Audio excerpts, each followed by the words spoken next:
I know that our televised reports don't go out until later on, so at our June meeting, when I would have wanted to say this, I have to say it now so that the people will realize. Congratulations to all the graduating students of 2019.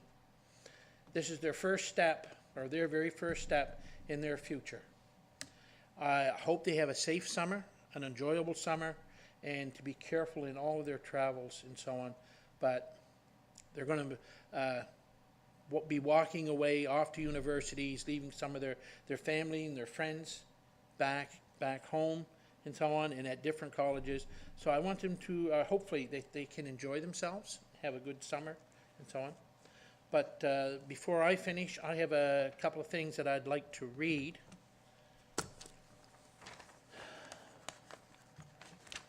I don't know if you fellow councillors or not had the opportunity to be into your mailboxes, but there's a letter in there from TREPA to each and every one of us. And you've heard it for those of us that have been listening to CJLS.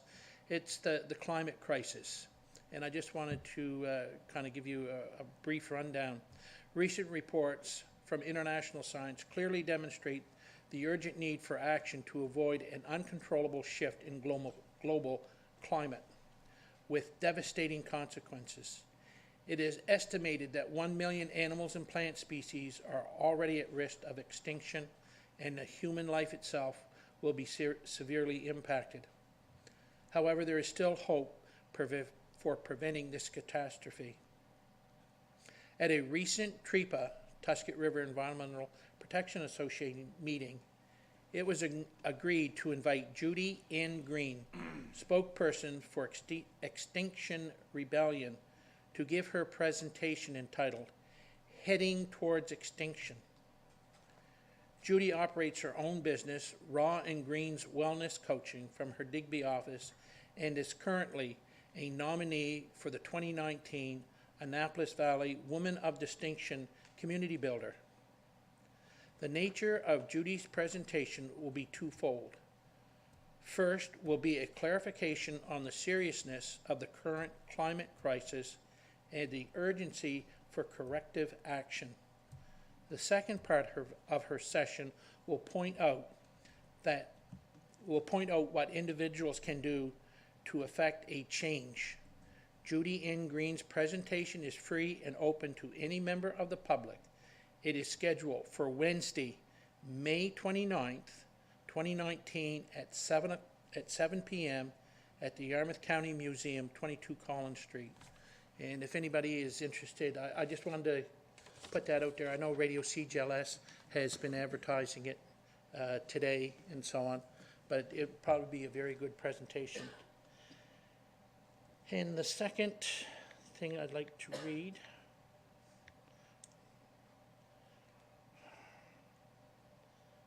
where are we at? Second, I gotta go through my emails. I'll find it.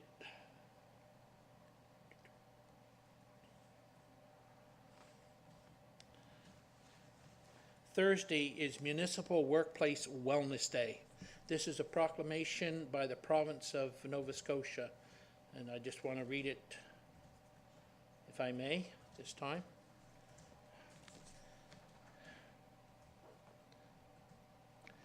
Proclamation, Municipal Workplace Wellness Day. Whereas the health and wellness of municipal employees and elected officials is a top priority for the Association of Municipal Administrators and the Nova Scotia Federation of Municipalities, and whereas municipal government employs more than 6,000 people across Nova Scotia, and whereas municipal employers are committed to helping their staff lead healthy, active lives and to celebrate their success. Therefore, I, Stephen McNeil, Premier of Nova Scotia,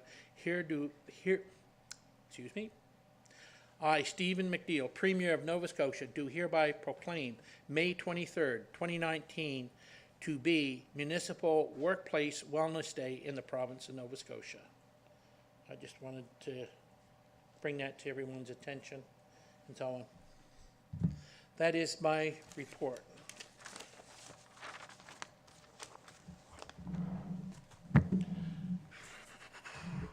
Item number 6, business arising. 6.1, library funding. You have that in your package, councillors? No attachment? Nope, that's me. Yes, I know it was you. Okay, go ahead. Victoria, please, the CAO. So, yes. Mr. Chairman, I wanted to have it bring here. back correspondence dated April 3rd from Minister Leo Glavine regarding the library funding and the language in the correspondence we've received. So just as a review, a process was undertaken to look at providing additional funding to public libraries in Nova Scotia. The current funding model requires that public libraries be funded 71% by the province of Nova Scotia, 26% through municipal contributions, and 3% by each of the local boards respectively. In our situation, the proposed new funding formula would include $323,000 of new money, and the new money would not be contributed in the same ratio. The ratio would move to 62, 34, and 4. For the municipality of Yarmouth, our current contribution to the library is $65,394, which is approximately 17.5% of the current funding. If the new model was to come into effect, our contribution would rise to $84,630. Given the significant investment this council makes and the lack of clarity in the correspondence from Minister Glavine, I recommend that we write back to the minister and ask for clarity around when we can expect language to change from proposed to a final funding model, and when we can expect to receive formal notice on any change to our contribution. Okay, what is the wishes of the council at this time? On the recommendation that the CAO just gave you. Do you need more explanation? Oh, I'm sorry. Councillor Cunningham? So I'll move that the municipality of the District of Yarmouth write a letter to Minister Leo Glavine about the library issue, and in it we'd ask, you know, when the, as the CEO has indicated, when the funding formula or the funding formula that's put forward in his letter will in fact become active. And Victoria, were there other questions? Just to provide clarity on the 1 year's notice. There's And- lack of clarity. And clarity around the 1 year notice, yeah. So I'll make that a motion. Been moved by Councillor Trevor Cunningham, seconded by Councillor Daniel Allen. Was there any further, excuse me, go ahead, Councillor Durkee. Thank you very much. Being on the board of the library, I just wanted to pass on that some of the information that was in that original proposal may change because they had included some part of the formula which they felt really wasn't supposed to be in there. So it would be interesting to see some final number projections. So I would agree with that, your request. Okay. Was there any further discussion on it? You ready for the question? Question being called. All in favor signify by saying aye. Aye. Contrary minded? Motion carried. Thank you. 6.2 has been struck. Item number 7, presentations. 7.1, Water Supply Upgrade Lending Program Bylaw W-1028-17. Who has that? This is being recommended for second reading this Yes. evening. Go ahead, Councillor. I'll pass a motion, I'll make a motion, sorry, to pass the second reading of the Water Supply Upgrade Lending Program Bylaw W-1028-17, and I just want to comment that this program was brought on due to the drought that we've been experiencing the last 2 to 3 years.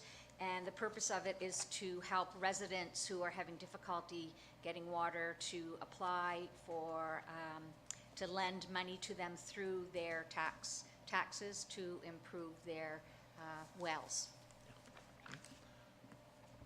It's been moved. Do we have a seconder? Been seconded, moved by Councillor Durkey, seconded by Councillor Cushion. Was there any further discussion on that? All in favor signify by saying aye. Aye. Contrary minded, motion carried. If I'm at liberty, I guess, to ask Greg, we've had how many people apply for that so far? Just rough. Nine so far. And we only started this last year, right? Yeah. So we may see an increase this year too. Okay, thank you. 7.2, low-income exemption policy L 068-09.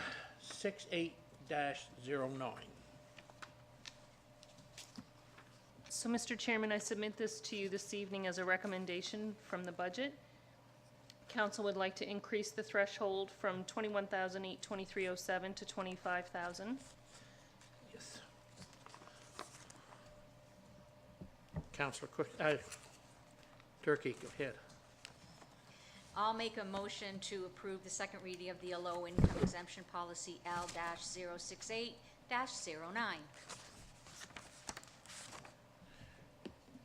Do we have a seconder? I second that. Seconded by Deputy Warden Cunningham. Go ahead. I second that, but do we also in that motion have to have the amount that we're increasing it from? Yes, And please. two? Should, yeah. 25,000. So, you'd add that to 25,000, Yes. Councillor? Whatever Victoria had mentioned. I think it might be appropriate to either amend the motion or have the motion withdrawn and resubmitted. Okay. Can we have it withdrawn? Is that up? Or Can, amended. can we amend it, and if you could provide me with the accurate number, I will happily include that. So to increase the threshold from 21,823.07 to 25,000 total household income. So I will amend the motion to include an increase from $21,823 to $25,000. That's agreeable with the seconder? Yep.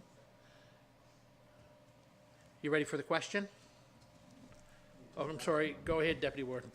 Thank you very much, Mr. Chair. In our budget deliberations, we had a lot of discussion on this low-income tax policy, and for years and years and years, it only went up by CPI, and we really struggled to find what a poverty income was in Nova Scotia. And with the possible increase of our tax rate, we're not sure yet, but with the possible tax rate, the increase of our tax rate, we thought that it was a good idea to raise the threshold from 21,800 and something to 25,000. And Yeah. I think it's a good plan. It's something that a lot of residents are falling just out of the threshold to be able to get this.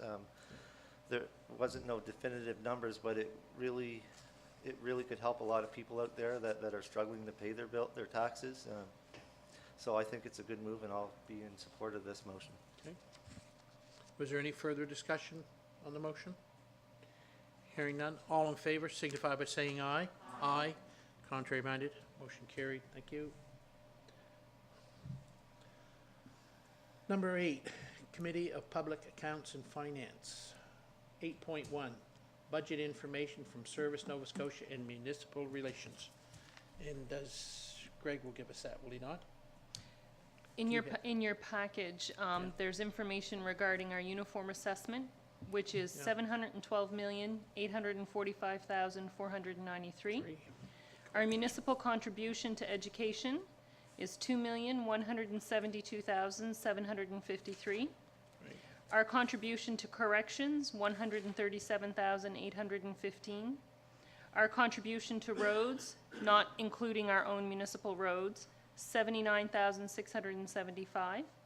Our revenue from the province of Nova Scotia and other entities, equalization grant of $129,875. Nova Scotia Power, $177,415, and our farm resource allotment at $20,923. These are unconditional amounts. Was there any questions or at this time? I'm sorry. Mr. Chair, I have to ask a question through you to the CAO. Is that information on our package, or is that going to be something that's handed out by by Greg Shea. I have it in my binder. Yeah, they have it in mind. I'm not seeing that it's linked, but Liz can absolutely do that for the benefit of the councillors and the public. Councillor Durkee? Thank you, through you, Mr. Chair, to our CAO. Could you please repeat the first number that you had quoted?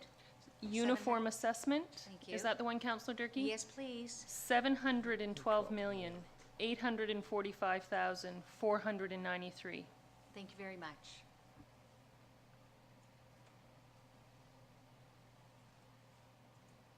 Any other questions?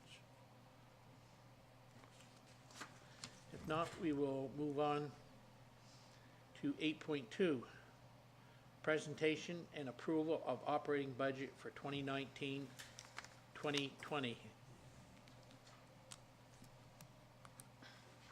I get an extra one in mine, but.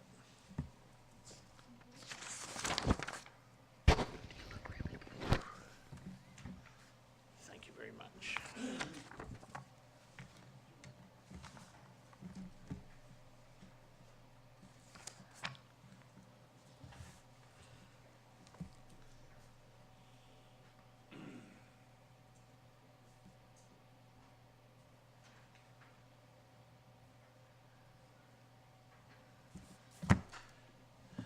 Go ahead, your All right, so Warden and Council, this is your 2019-20 operating budget. I'll run down through the major highlighted numbers and the major revenue and spending categories.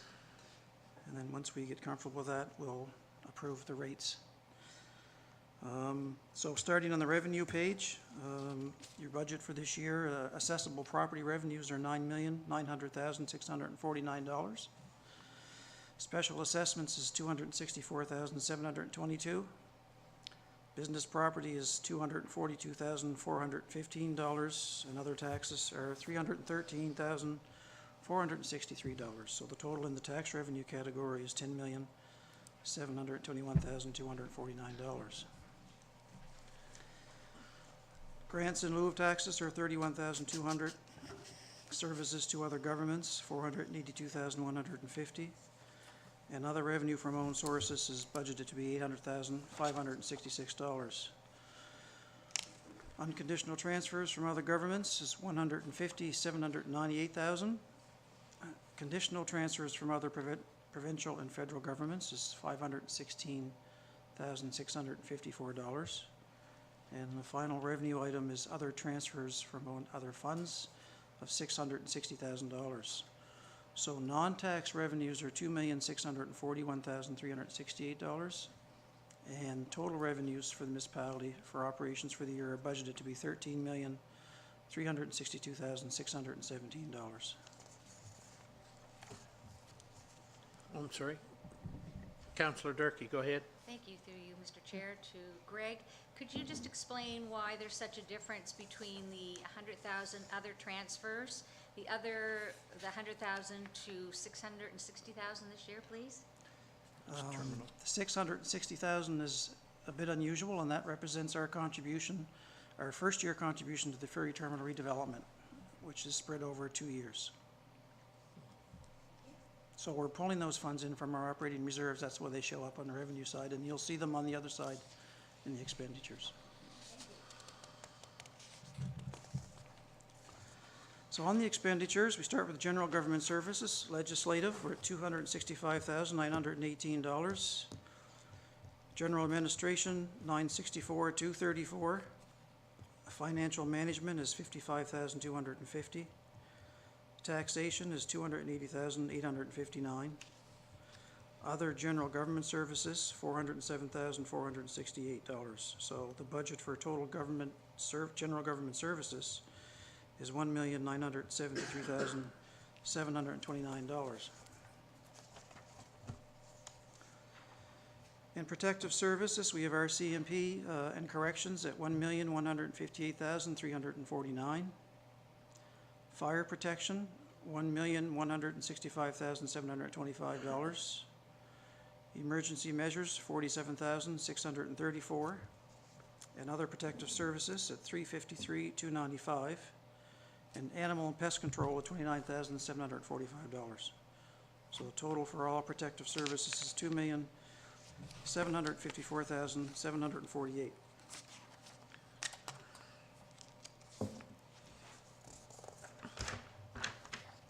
In transportation, road transport and other transport is $545,950. Street lighting, $54,220. Public Works, $374,222. So the total for transportation and public works is $974,392. Environmental health services, sewage collection and disposal, landfill and recyclables included in this category is $1,073,568. Public health and welfare services, $141,276. Environmental development services and planning, $60,000. Industrial parks, $52,958. And other environmental development services of $288,144. So the total for environmental development services is $401,102. Recreation, $793,150, and culture and heritage, $1,500. So the total for recreation and culture and heritage is $794,650. In fiscal services, we have interest on debentures of $109,664. Principal payments on debentures and long-term debt is $312,492. Transfers to own reserves, funds, and agencies. So transfers to the capital reserve fund are $1,664,704.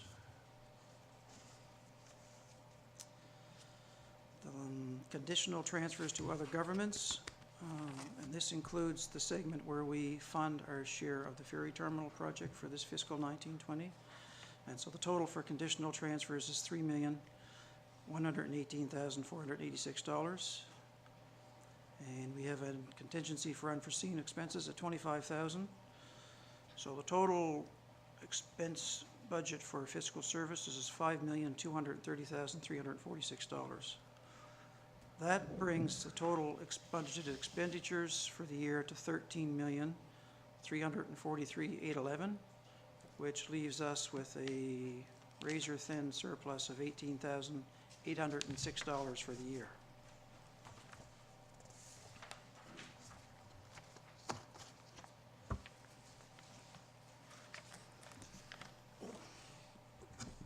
Go ahead, Councillor Durkee. Thank you very much, Mr. Chair. But I just wanted to confirm that our actual deficit for this year was $832,921,000, correct? But No, that is our surplus for the Surplus, year. sorry? prior- Yes, I meant Subject to to say audit. surplus. That's subject to audit and adjustments for the year end. Okay, but anticipated is only 18 for next year, is that, Yes, Okay. correct. thank you.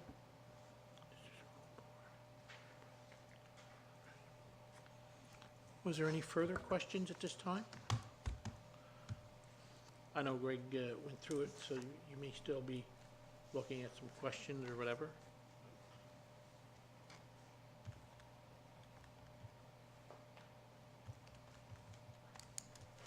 If not,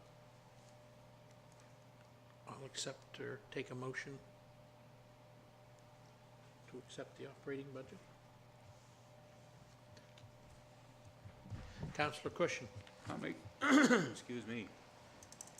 I'll make a motion that we accept the 2019, 2020 budget as presented.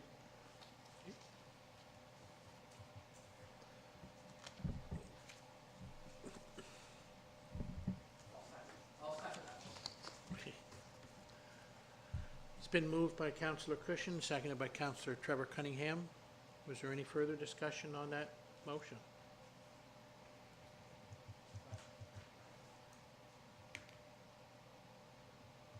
He looks as though he might have a question. I'm not sure. Councillor Durkee. Lauren, you gotta shut your mic off. Oh, sorry. Go ahead, Councillor Durkee. Thank you, Turkey. and this is purely for the public to understand. There is an increase, I noticed, in the lighthouse expense from 42,000 to 195,000. Is it possible to just give some explanation of why there is an increase and just the direction that everybody's going for that? Just the direction the municipality is going? At this time, you still sit on the board of, Yes, and it's not, I'm not considered, I've consulted a lawyer, and I'm not considered as, because there's no benefit to me, and I'm not, and there's a severance of the lease, so I'm not, like, we're completely separate now, but I guess for my purposes and for the public purposes, just, I think people would like to know just what some of the plans are.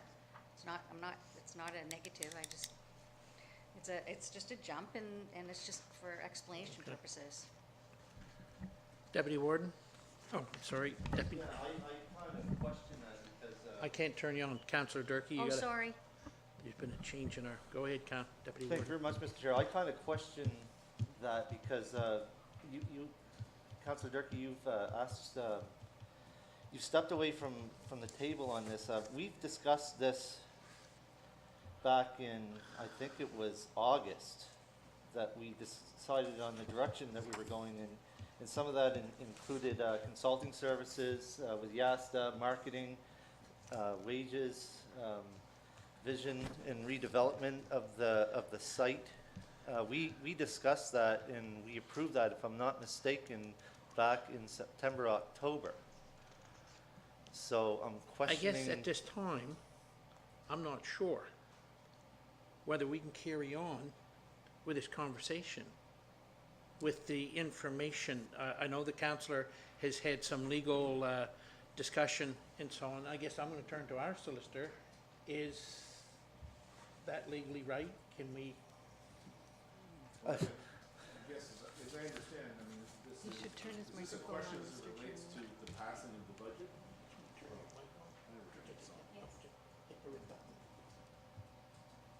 There's that, I think. Yeah, I think you're on. I think he's on now. Yeah. yeah. So, I guess, is this a question as it relates to the passing of the budget? This is obviously part of the budget. And I think we had this conversation before, Counselor, in relation to whether or not, you know, if you're sitting on I guess, a particular board that is not, you're not appointed by the council, whether or not you'd be in conflict of interest in relation to that. Now, you've mentioned, obviously, that the lease has now been severed. Is the lease as of May 15th? Correct. So you're asking for information? Right here. I'm just asking for, there's a lot of questions coming from public, and I think actually, the comments that were just made by the deputy warden basically answered my question.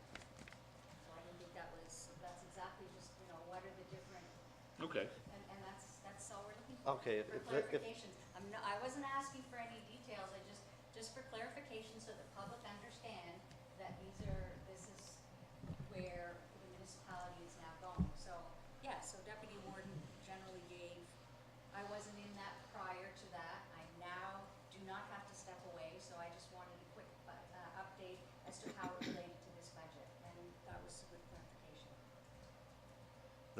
That was, if I still have the floor, Mr. Chair, if I'm not Yes. mistaken, that was decided by council back in, and I'm gonna have to ask through you to the CAO to clarify that. I think it was in October that council So moved la- forward with that strategic plan. That's right. So last fall, council directed me and the team to assist them through a process whereby council could develop their action items and their strategies to guide them through the remainder of their mandate as it related to the strategic plans that you are involved in. And if I recall, there are 8 strategic plans that this council is committed to supporting. So through that process, council identified 6 priorities. And included in those 6 priorities was Cape for Shoe Lighthouse. And at that time, the direction was to develop a long-term vision and strategy for the lighthouse. So this line item, Councillor Durkee, as you asked for clarification, does include support for this transition year, as well as to provide for the support council will need to cast that vision. Thank you. That's just what I was asking for. Thank you very much.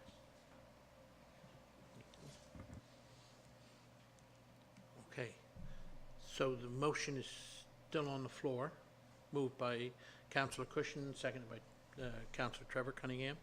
Was there any further discussion?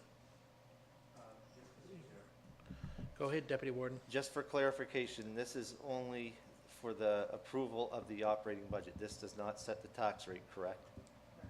All right, because that is a razor thin surplus that's there, and there's a lot of projects that are coming down the pipe, and I'm sure we're going to discuss that when we talk about the rate. So I'm going to call. Question? Okay. Question being called. All in favor signify by saying aye. Aye. Contrary minded? Motion carried. Thank you.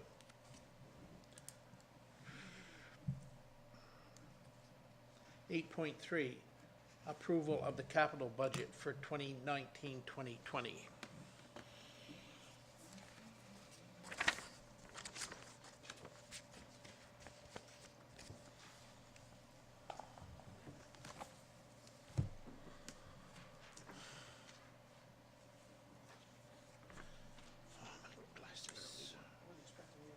That's fine.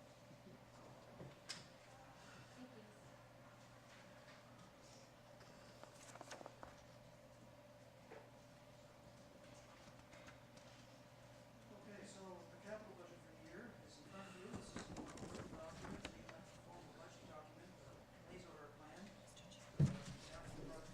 Oh, yes. How we plan to fund them. Sorry, I thought I was on. So this is your capital plan for the year, and the plan total is $3,540,500.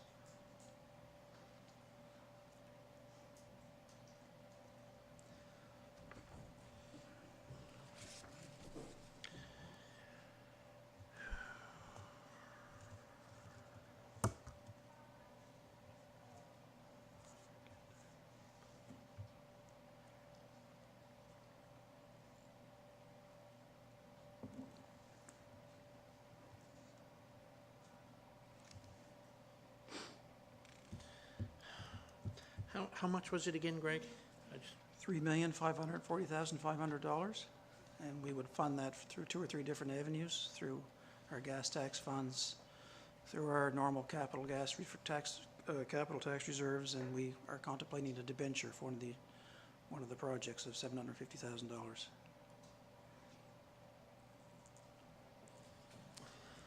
So this document, you're all looking a little bit puzzled. You've seen it before in our working sessions.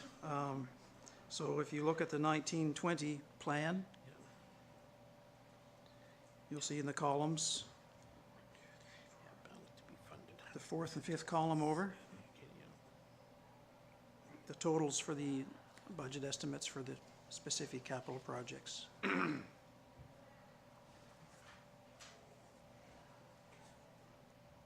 not.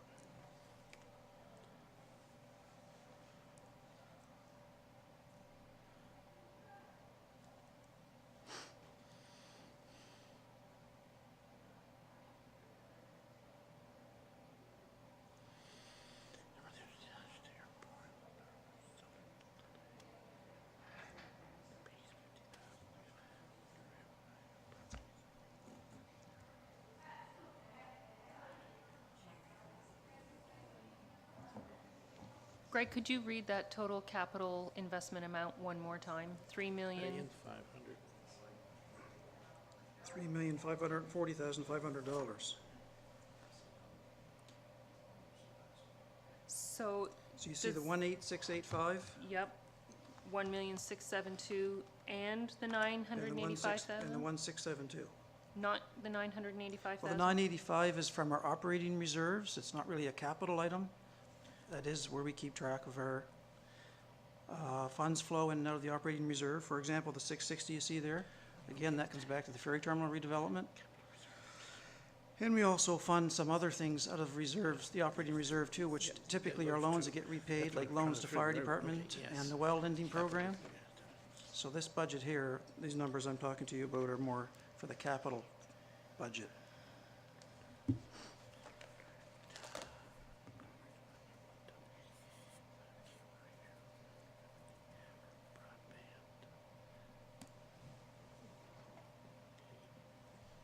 Were you all able to follow what he was saying? Make any sense? Or 1.868, 500, 1.672 brings you to the 3.5. Yeah. Okay. Okay. Was there any questions on the capital? Is anything, like, when we had gone over, we done that, capital project was what, the first of, or the capital budget meeting was the 1st of May, wasn't it? In that time frame. So to go back through, So if I could, Mr. Chairman, I would point out that in the capital budget, council does address its 6 priorities. There is funding allocated for rural broadband, funding allocated for Cape Fershu, funding allocated for the Yarmouth International Airport, and funding allocated for the Mariner Center. And there is allocation for possible active transportation work as well. And those relate specifically to your 6 strategies or priorities. Yes, and 2 of them are regional priorities. yes. Yes, the Yes, rural well- broadband piece, we would have an individual role to play, but we are doing that collectively with our broader region. So it could be considered 3, Mr. Deputy Warden. Go ahead, you have the floor. What is wrong with me? I don't have anybody. Can't get anybody. Oh, I think if you turn yours off, Greg. You shouldn't have to. We never used to. There Be we go. Deputy Warden. We never used The two, what I was talking about, regional priorities, was number 1, the airport, and number 2, the Mariner Center. That's right, yep. Yeah, those are the big regional priorities, the ones that, Yes, when I go back to our razor-thin surplus that we have, that these are some big projects that we need to be squirreling money away for. And those were the 2, because I hear lots and lots and lots about the Mariner Center, the Mariner Center, the Mariner Center. that's right. So correlation, Mr. Deputy Warden, if I can, Mr. Chairman, can be drawn from our capital investment plan of 3.54 million. And in the operating budget you just approved, you're putting 1.6 million back into savings. So although you're not saving as much as you're spending, you are addressing the capital priorities. Correct. And I think the reason why we all look puzzled is because the 3.54, 500, you have it marked down here, Greg, is 1.6. Yeah. Can you turn Greg? Oh, I was Yeah. I was just trying to figure out where that 3.5, I can't. remember you telling us in the thing, but I was just trying to figure out where that number come from, that including the gas tax. Okay. So therefore, Mr. Chair, I can't turn you on until Trevor hits his button again. Go ahead. Go ahead, Deputy Warden. therefore, Mr. Chair, I'd like to make a motion to approve the capital budget for 2019, 2020. Do we have a seconder for that motion? Been moved by the Deputy Warden, John Cunningham, seconded by Councillor Trevor Cunningham. Was there further discussion on the motion? If not, I have one question, and I may have missed it when we had our capital priorities meeting, and I'm not sure if this is time to bring it up or not, but was there ever, did we have any discussion on the Milo project? We've had Go ahead. several discussions on the Milo project, and what we had planned to do last year was to engage some professional service to do some engineering around that, Okay. but for a variety of factors, that didn't take place. Okay. So, I mean, we still have a budget allotment in our operating budget this year under engineering services and transportation. So if there's a real keen desire, there's still some room there maybe to do a little bit of engineering work on that, or some component of it. Okay.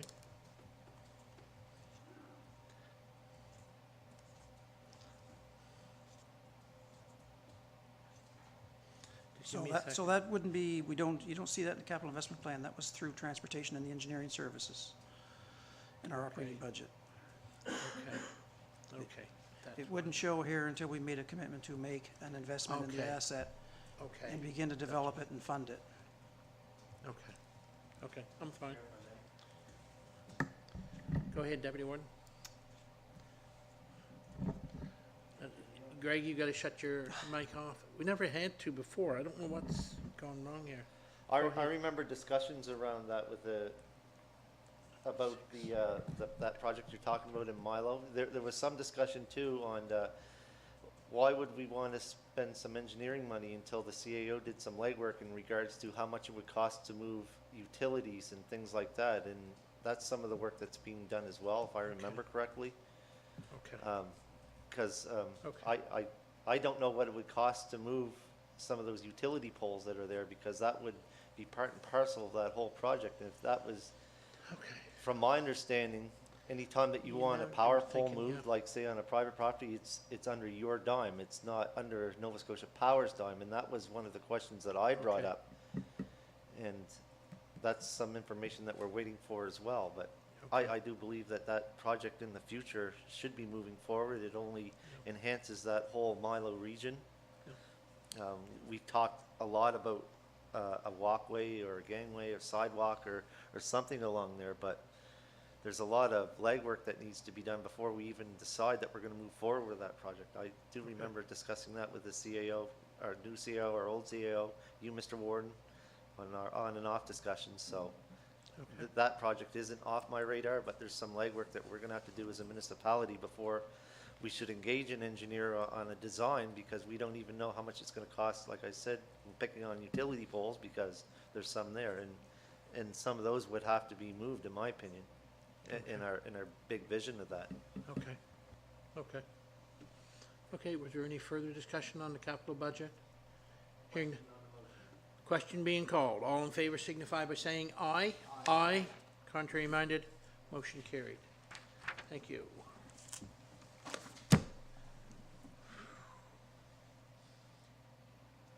Eight point four, approval of fire department reports and rates for 2019-2020. And I know you have those in your package. What is the wish, I can't remember, do we have to do each one individually, or do we do them as a? Okay. Okay.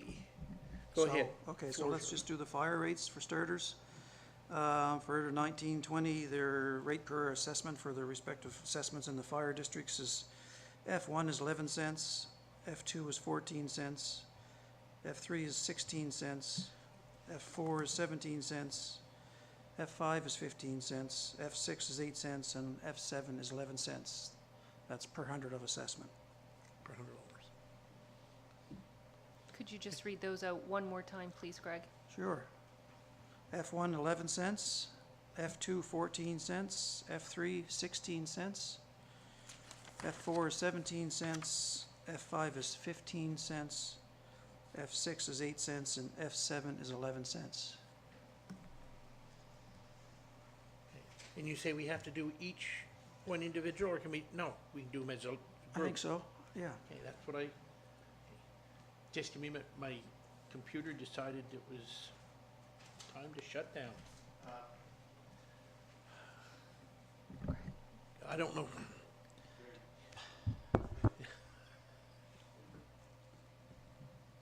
Councillor Trevor Cunningham. All right, so I'll move that Municipality District of Yarmouth approve the following fire rates. F1, 11 cents, F2, 14 cents, F3, 16 cents, F4, 17 cents, F5, 15 cents, F6, 8 cents, and F7, 11 cents. It's been moved by Councillor Trevor Cunningham. Do we have a seconder for that? seconded by Councillor Daniel Allen. Was there any further discussion on the fire rates? Ready for the question? Question being called. All in favor signify by saying aye. Aye. Aye. Contrary minded, motion carried.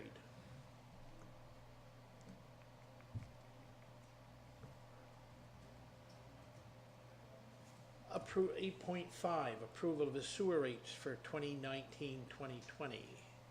Go ahead, hit your button there. Yes, sir, I'm ready. Okay, so the sewer rate for 1920 has not changed, and there's 4 sewer service areas: Arcadia, Hebron, Dayton, Port Maitland, and South Ohio.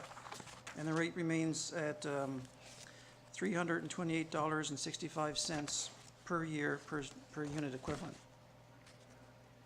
328? $328.65.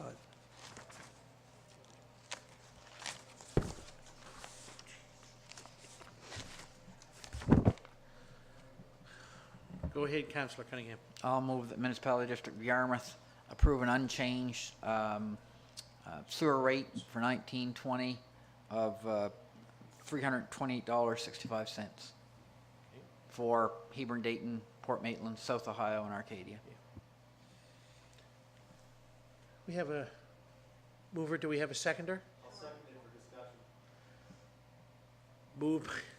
Moved by Councillor Trevor Cunningham, seconded by Deputy Warden John Cunningham. Go ahead. There you go. Thank you very much, Mr. Chair. My question is through you to Greg.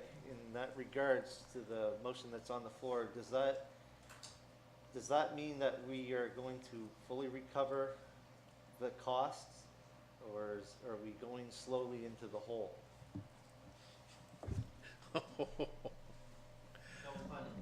As a group, they're funding themselves.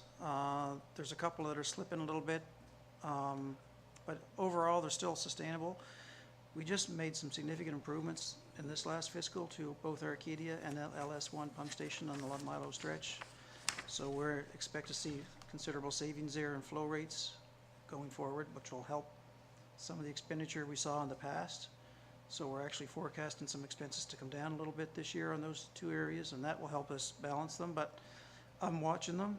It's something we should discuss someday. They're not on a trajectory into the abyss of the poorhouse, but something we have to watch. They're still not in bad shape from an operational point of view. I'm happy with that, Mr. Chair. Was there any further discussion on the motion? Question on the motion. Question being called. All in favor signify by saying aye. Aye. Contrary minded, motion carried.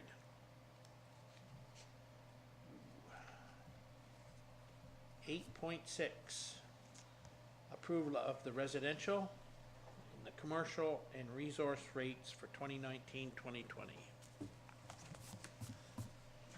Council, based on the operating budget that's been presented, we're proposing this year for the property rates, again, based on $100 of assessment, that the residential rate and the general resource rate be set at $1.18, and that the commercial rate be set at $2.17. 217? Yes. What is the wishes of council?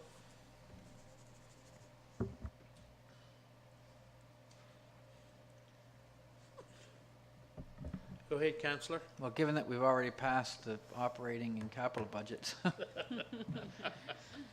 I'll move that the Municipality District of Yarmouth approve a residential and resource rate of $1.18 per $100 of assessed value, and we approve a commercial rate of $2.17 per $100 of assessed value. And again, it's been mentioned before, we've got a lot of capital projects on the go, and the slight increase in the rate is necessary to fund those projects over the longer term. So some really good things happening in the municipality of Yarmouth and in the region generally. So we're looking at getting the shovels in the ground, getting those projects happening in Yarmouth growing. So in the event, we will have to be very, very careful about any rate increases in the future, because obviously we don't want to see rates continue to go up, but this should should secure our ability to capital fund projects moving forward. I second that motion. Moved by Councillor Trevor Cunningham, seconded by Deputy Warden John Cunningham. Was there any further discussion? Oh, I'm sorry. Go ahead. Thank you very much, Mr. Chair. As much as I hate to raise tax rates, there's one thing that I've been hearing loud and clear, and I keep going back to the Mariner Center. I've heard from multiple residents all across the municipality district of Yarmouth and also other municipalities that use the facility and also fund it as well, that they want to see this project move forward. And I made a commitment back when I first heard that there was possible funding available for it. I said that I would do everything I can, and unfortunately, I had put out to people that, do you realize that this may cause an increase in your tax rate? The vast majority of people I talk to says, so be it. So I am following the wishes of the people. But there's one thing that I'd like to point out that we've already done. Municipality of Yarmouth is the low income tax exemption policy.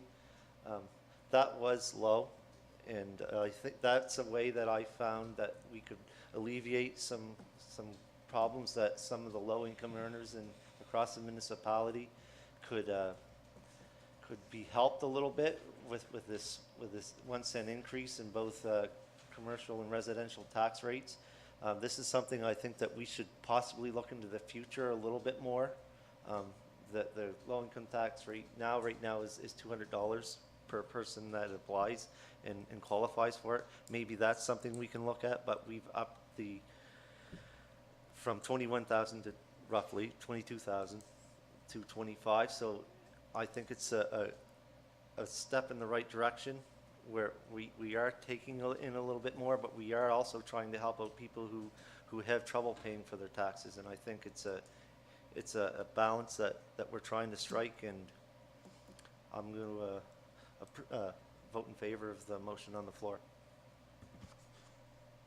Is there any further discussion? Question being called. All in favor signify by saying aye. Aye. Contrary minded? Nope. You wish to have that recorded? Go ahead. The only reason I'm voting nay is because I wasn't here for part of the budget meetings, was not part of the discussion for this. I'm not saying it's not a good idea. I just was not there for that.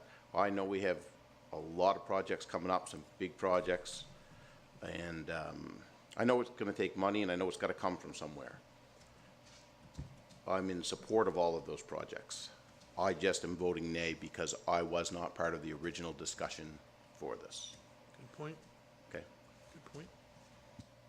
Okay. Motion carried. 8.7, approval of travel reimbursement rates. All right. Go ahead. This, I think, is the last one on our list.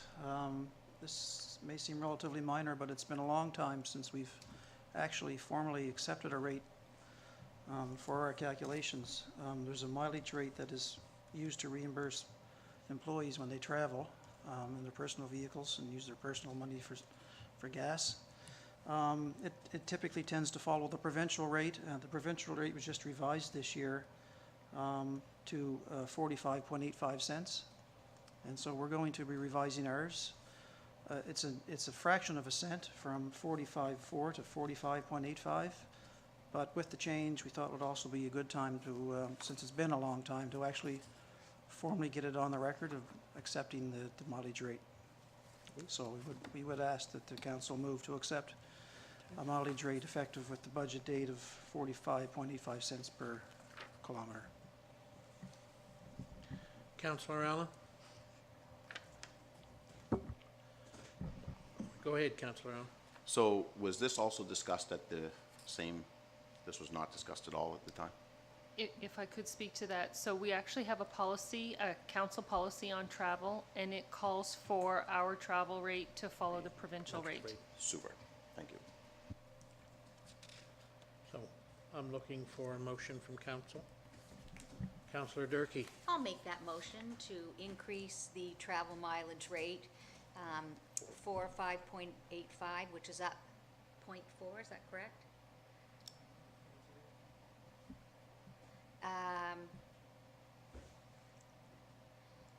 Correct, Greg, is that, it's 4, I want to get 4, 5, but the new rate is 4, Sorry, the rate will be 4, 5, 8, 4. yes, oh, 4, 4584, Five. thank you. We have a mover, do we have a seconder for that? Is there a seconder for that, for the increase? Oh, seconded by Councillor Cushion. Moved by Councillor Durkey, seconded by Councillor Cushion. Was there any further discussion on that? Question being called. All in favor signify by saying aye. Aye. Contrary minded? Motion carried. Nay? Motion carried. You want that recorded? Go ahead. You have the floor. I think we should have a look at that policy in regards to the travel. Maybe in a future committee of the whole meeting, maybe to discuss that a little bit. I don't remember going through that policy as long as I've been here. I'd like to take a closer look at that at a future committee of the whole meeting. That's the reason why I voted nay. Okay. Is that a doable? That's, I mean, next year? Absolutely, Yeah. the wishes of council are my command.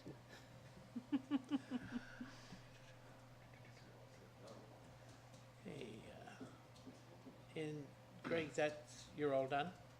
I think we're all done. I don't have the agenda in front of me, but I believe that covers all the financial matters in terms of the operating budget for this year. Okay. Then I'd like to take this opportunity on behalf of my fellow councillors to thank you for your due diligence. I know that you didn't start this on Monday and finalize it. I know you've been working on it since late last fall. And I appreciate your time and effort and able to answer. I see your binder in front of you, and any time I've sat down with you, you've been able to open that up and answer any question I have. So I know you're very adept at what you're doing and so on. And I appreciate it on behalf of my fellow councillors and myself. Thank you. On that note, you're free to go.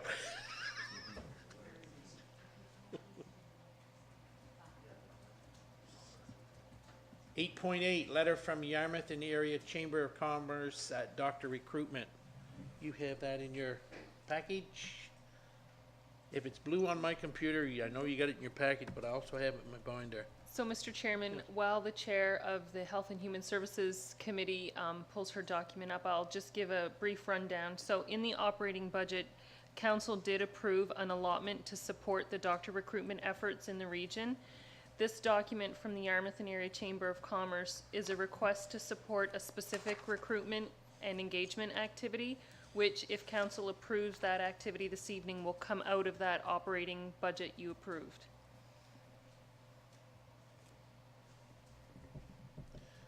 Go ahead, Councillor Durkee. What she said.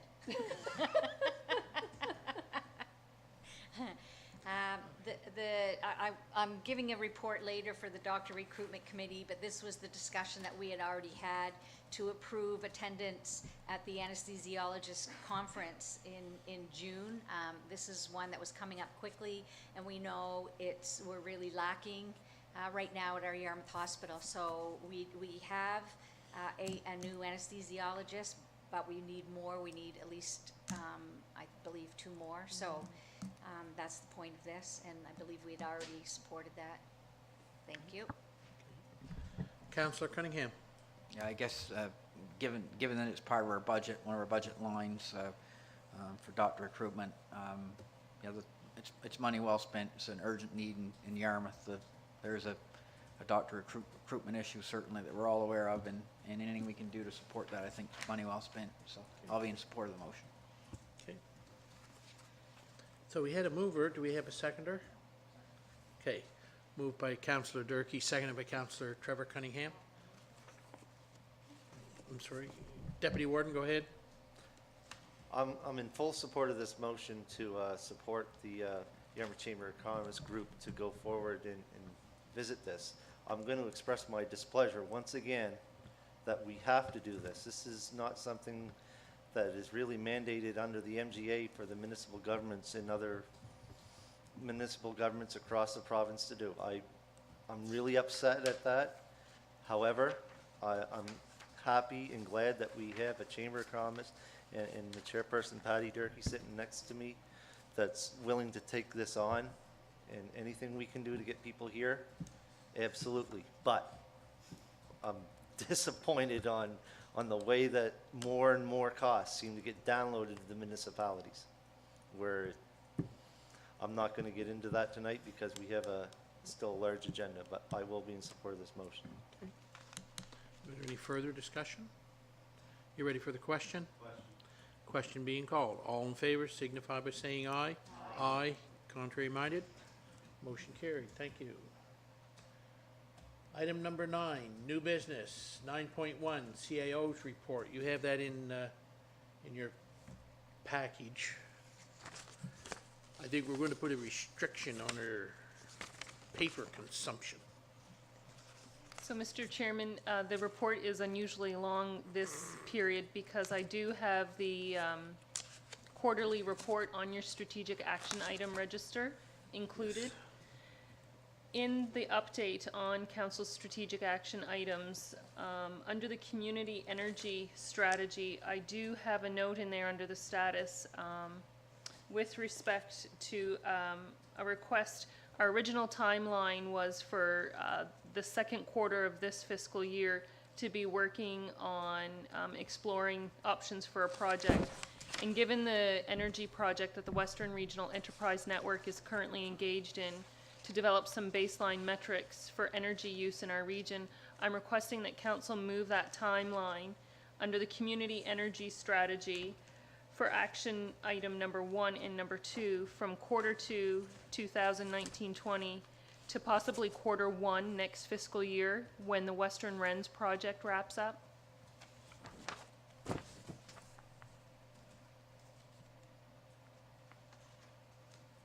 That the wishes of council?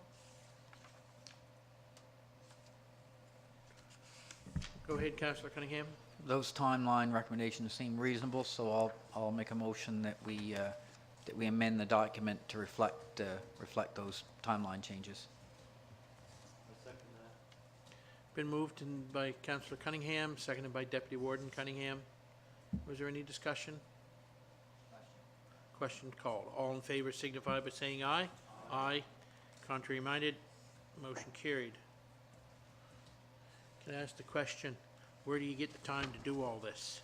So as I've shared before, Warden Anthony, the CAO's report is reflective of the activities of all of the members of Team Modi and reflect work that results from council's strategy, vision, and direction from month to month. So while I've compiled the report, I'm certainly not the person doing all the work. I realize that. I'm just looking at the amount of meetings and so on that you've had.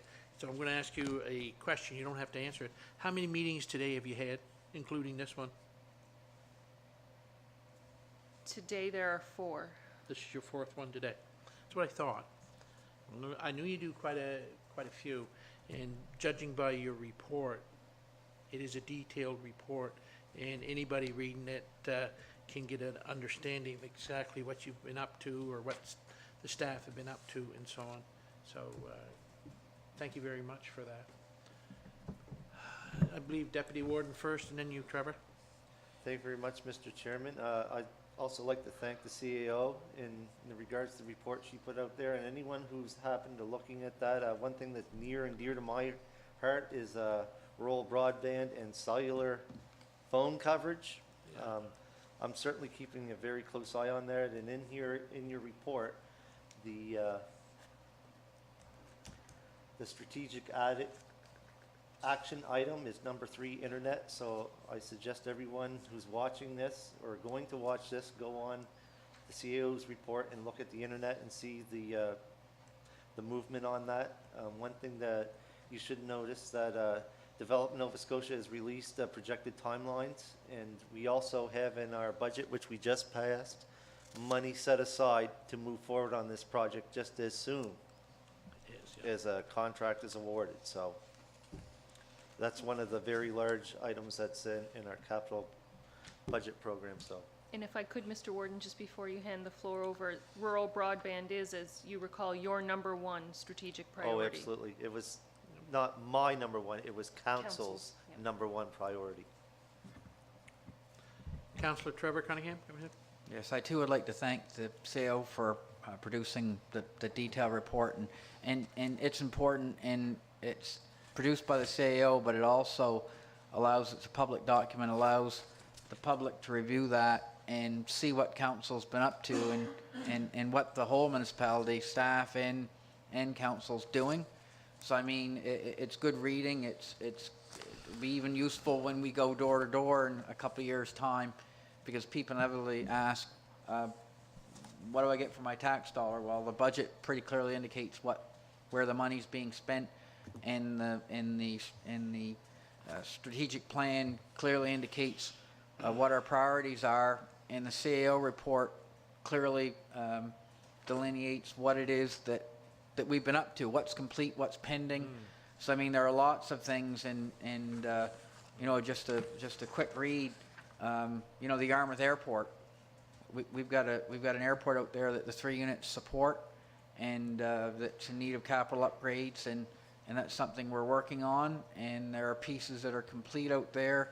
There are obviously pieces that are not complete out there, but we do have it's good to know that, to allow the public to know that certainly we have a plan for all of these big pieces, and we're always looking for more information, input from the public to provide better direction for the municipality. So those would be my comments, and thanks again to our CAO for the wonderful amount of detail in the report. It's necessary.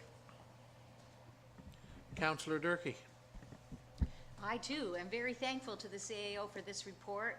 When I was out campaigning when I first started, one of the components that I put in that I felt was really important is transparency. And people are asking that, they're saying that they didn't know what was going on, and I think this clearly states what is happening in our municipality. The question I do have, if that's okay, through our chair to the CAO, in the agenda that the public see today, is this attached or it's not attached, and when would the documents be attached for the public to see? So I think it's attached for public. Yep. We've been experiencing some difficulties. It should be attached.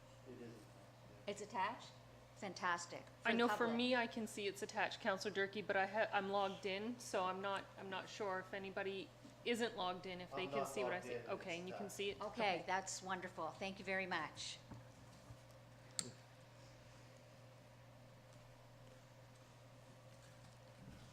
Councillor Cushion. Again, I believe the CAO certainly has her hands full in some of the difficult situations that have arisen since last fall. I think she's handled them very well and kept council well advised of how things are going. And I am pleased to see that we're moving ahead at Cape for Shoe Lighthouse in a very positive direction. There's a great opportunity there for us to expand that venue as a tourist icon, and I certainly look forward to moving forward with what we started. So thank you. Hey, we don't need a motion, no. Just for information. But I am going to, because listening to my fellow councillors, I didn't mean when I said thank you and so on, I didn't want them to all wade in with that same thank you and so on, because now you'll probably want Saturday mornings off. But my my question to you, when you said you had 4 meetings, did you include the meeting with me, and did you include the meeting that you had with the deputy warden today? I don't So think we're you- always working on developing relationships. Ooh. Good answer. Good answer. Good answer. Okay, 9.2, April Development Report. You have that in your package, councillors. What is the wishes Councillor Trevor Cunningham. I'll move that we receive the April development report. I second that. Been moved by Councillor Trevor Cunningham, seconded by Deputy Warden John Cunningham. Was there any discussion on the motion? Question being called. All in favour signify by saying aye. Aye. Contrary minded, motion carried. Thank you. 9.3, email of concern from Yarmouth resident, a deer population. You also have that in your package, councillors. What might be the wishes of the municipality? You see where it is a concern from a town resident.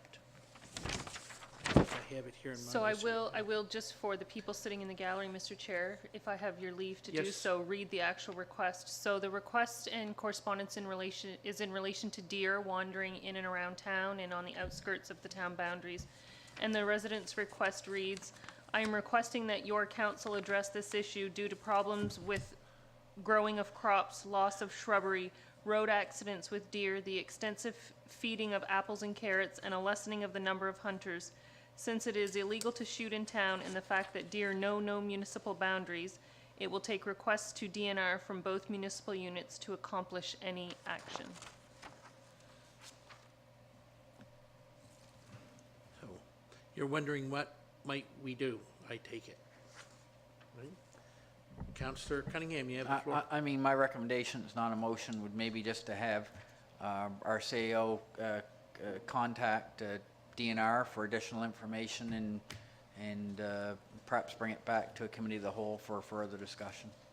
So we received the letter and certainly write a letter back to the resident of the town saying we received a letter and are looking into the issue. If that's okay, that seems like a reasonable way forward. If somebody's got another idea, or certainly I'd be willing to hear that.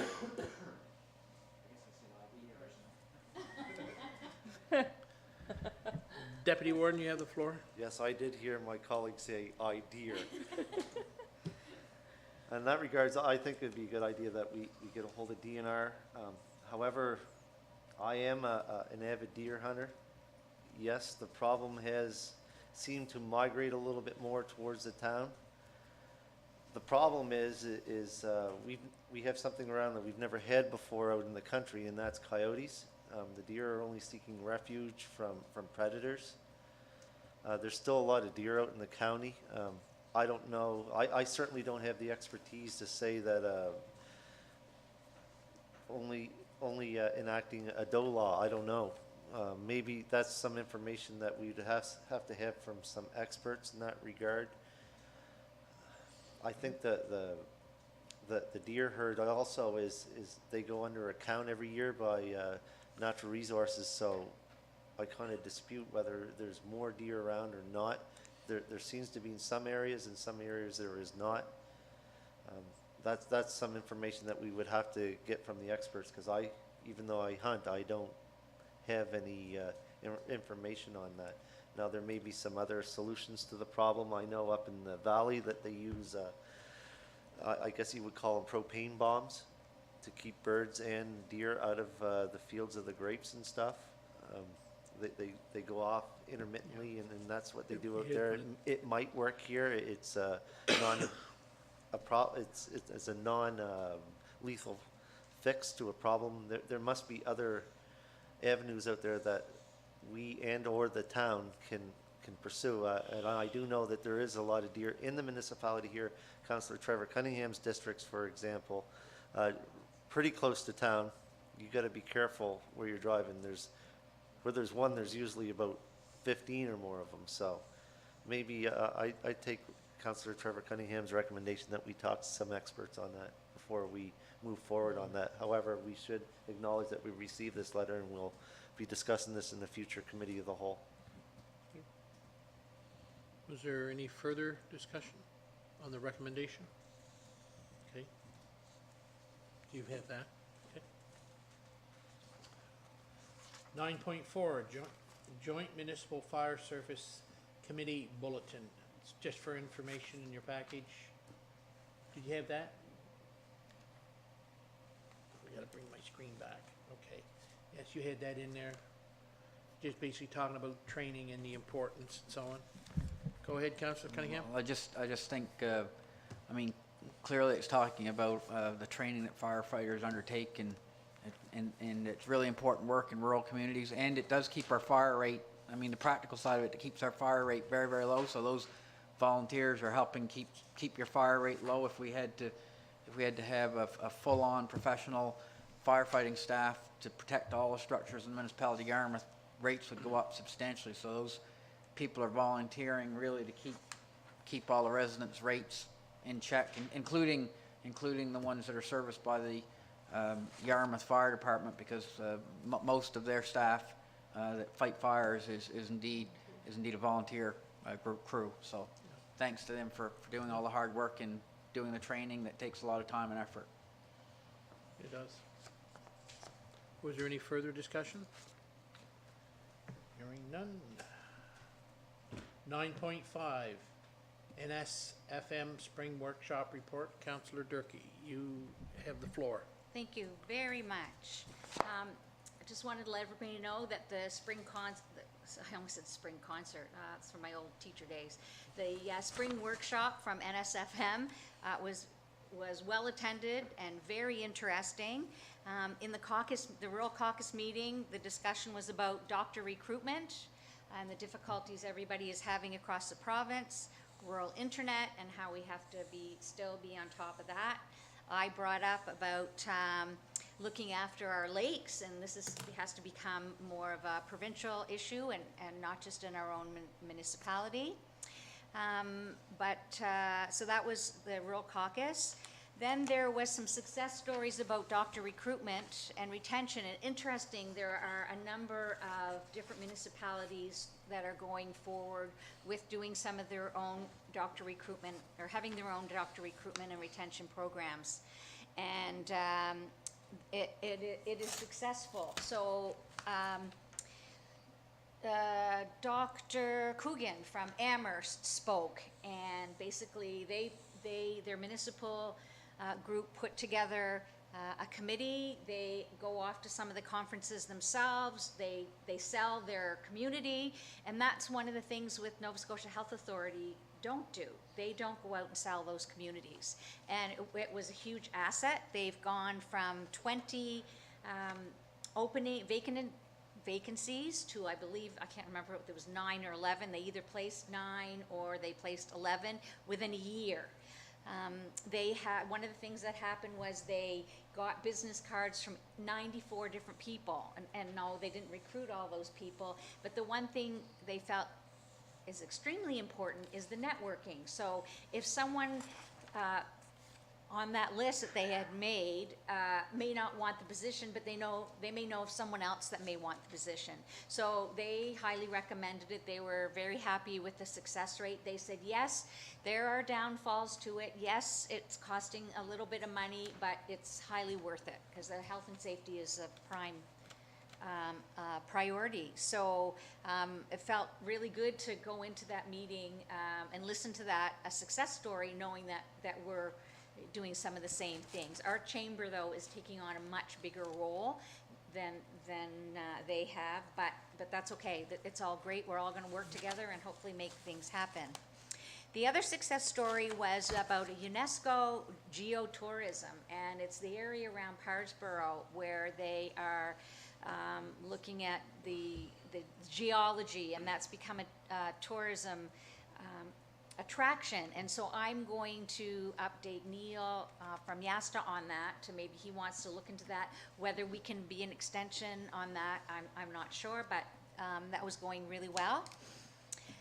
There was a discussion on in-camera meetings, and basically there are, I believe, 8 or 9 items that you can discuss in camera. However, the discussion was that when you go into camera, it has to be made public that you are going to meet in camera, and the item has to be stated. So if it's a personnel issue, it's a liability issue, then the item you don't go into the details, of course, because it's confidential, but the public need to know that you actually are meeting in camera.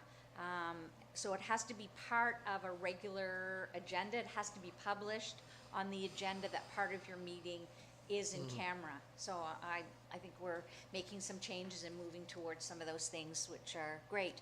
And the highlight, I have to say, was a real highlight. Leland, I'm not sure if you or Victoria saw Rick Hansen speak, but I can tell you, he was the most inspiring individual I have ever heard. I mean, someone who overcame adversity,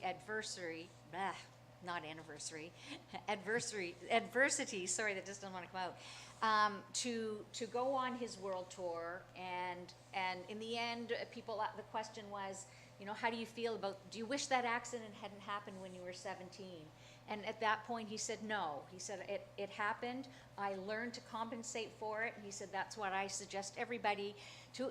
When something happens that you're not expecting, that you just have to figure out how to make the best of it and go forward. It was pretty great to hear him speak. And he had no regrets about the things that he had done.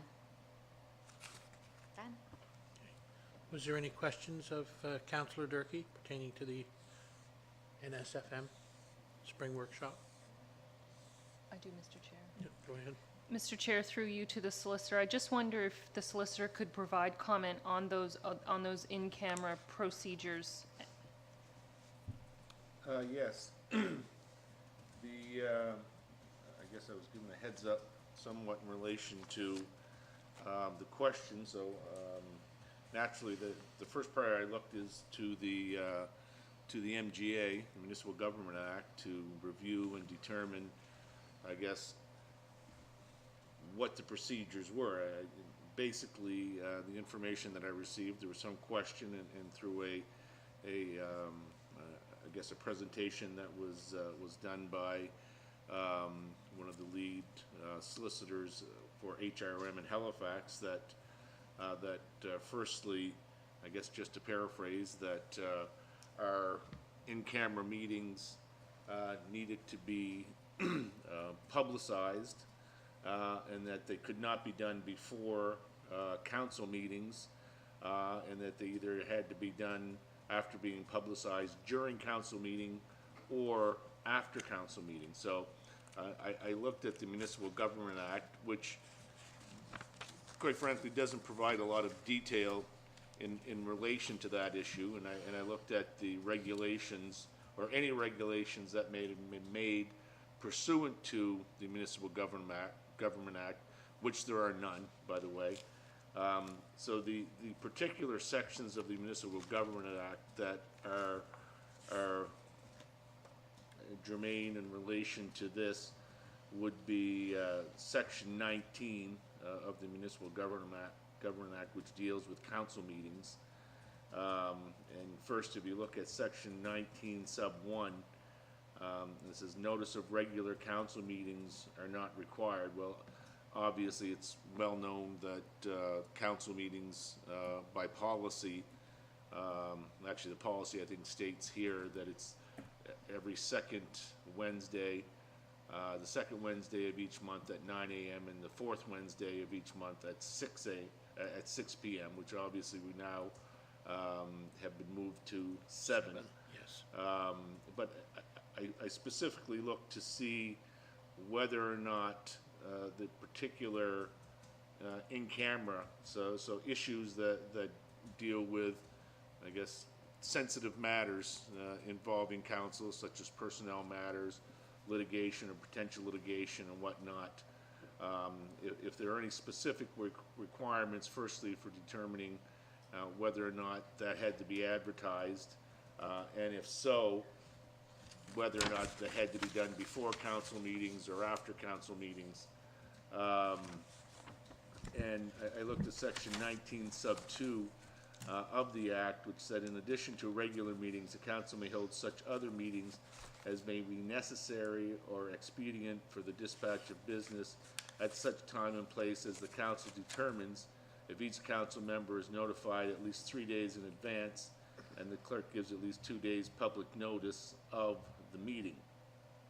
Now, if you also look at Section 22, Section 22 deals with open meetings and exceptions.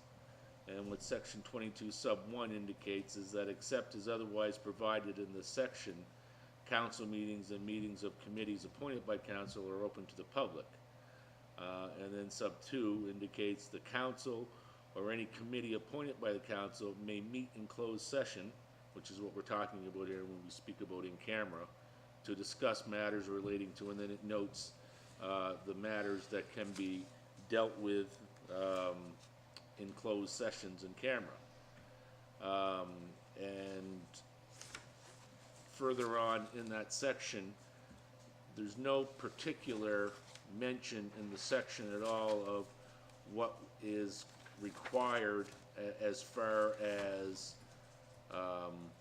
notice to the public, or when the matter, when these in-camera sessions can be heard, whether it has to be prior to council meetings, whether it has to be after council meetings, or whether it has to be during council meetings.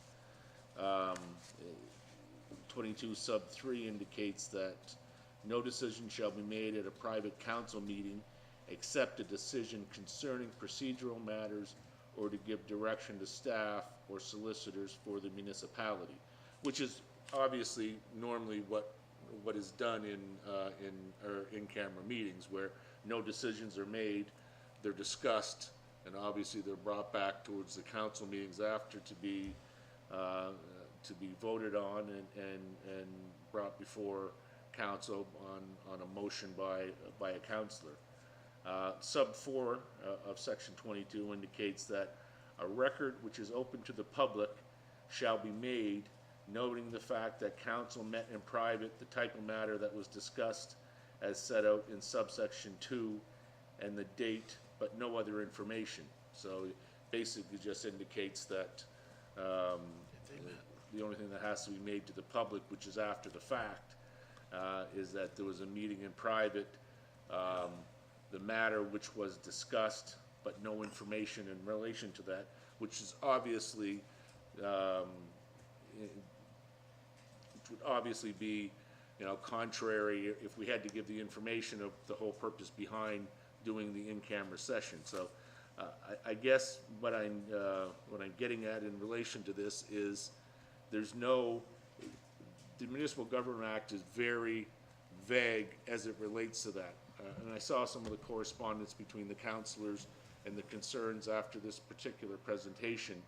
And that presentation may result, and I'm not suggesting that the presenter was wrong.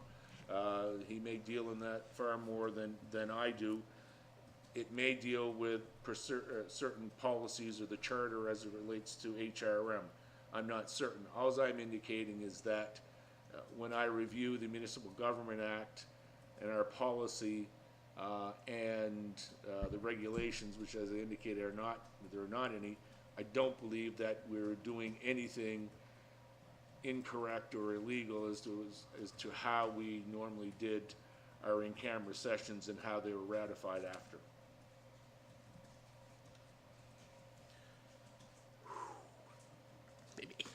Was there any discussion or comments that?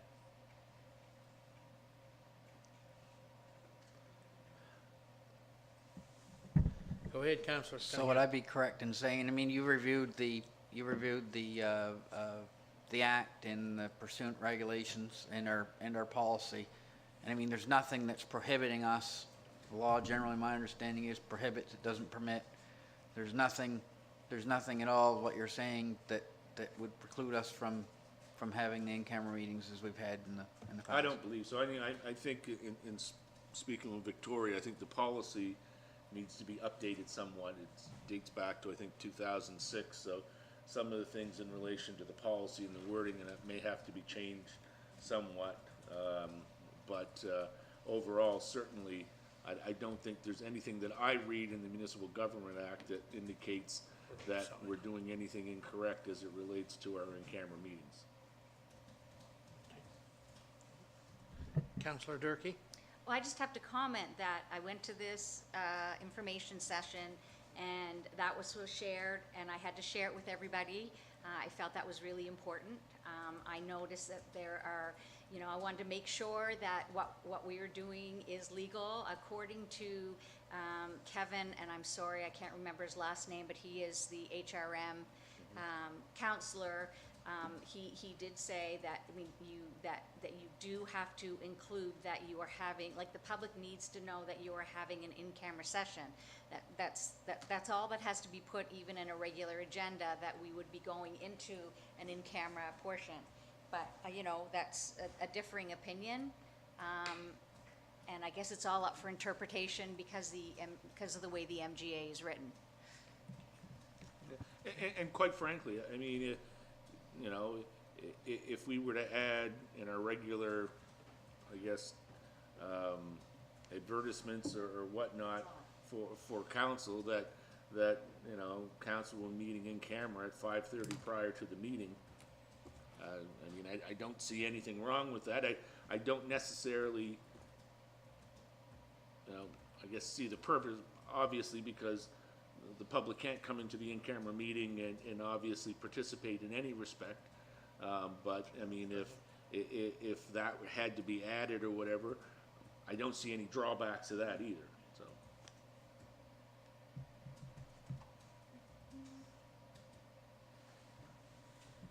Deputy Warden? So what I heard at the end of the day is that maybe we should go back and review that policy that we have on the books that hasn't been revised since 2006, is what I basically got out of all that. Well, I guess my opinion is that maybe we should move that forward to the next available committee of the whole meeting and have a discussion around that. So if I could, Mr. Warden.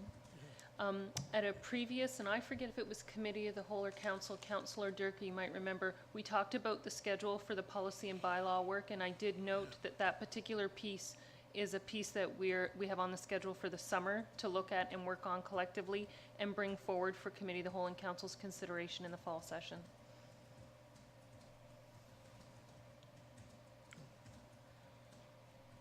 Now, I'm going to ask a question. I don't know who can answer it.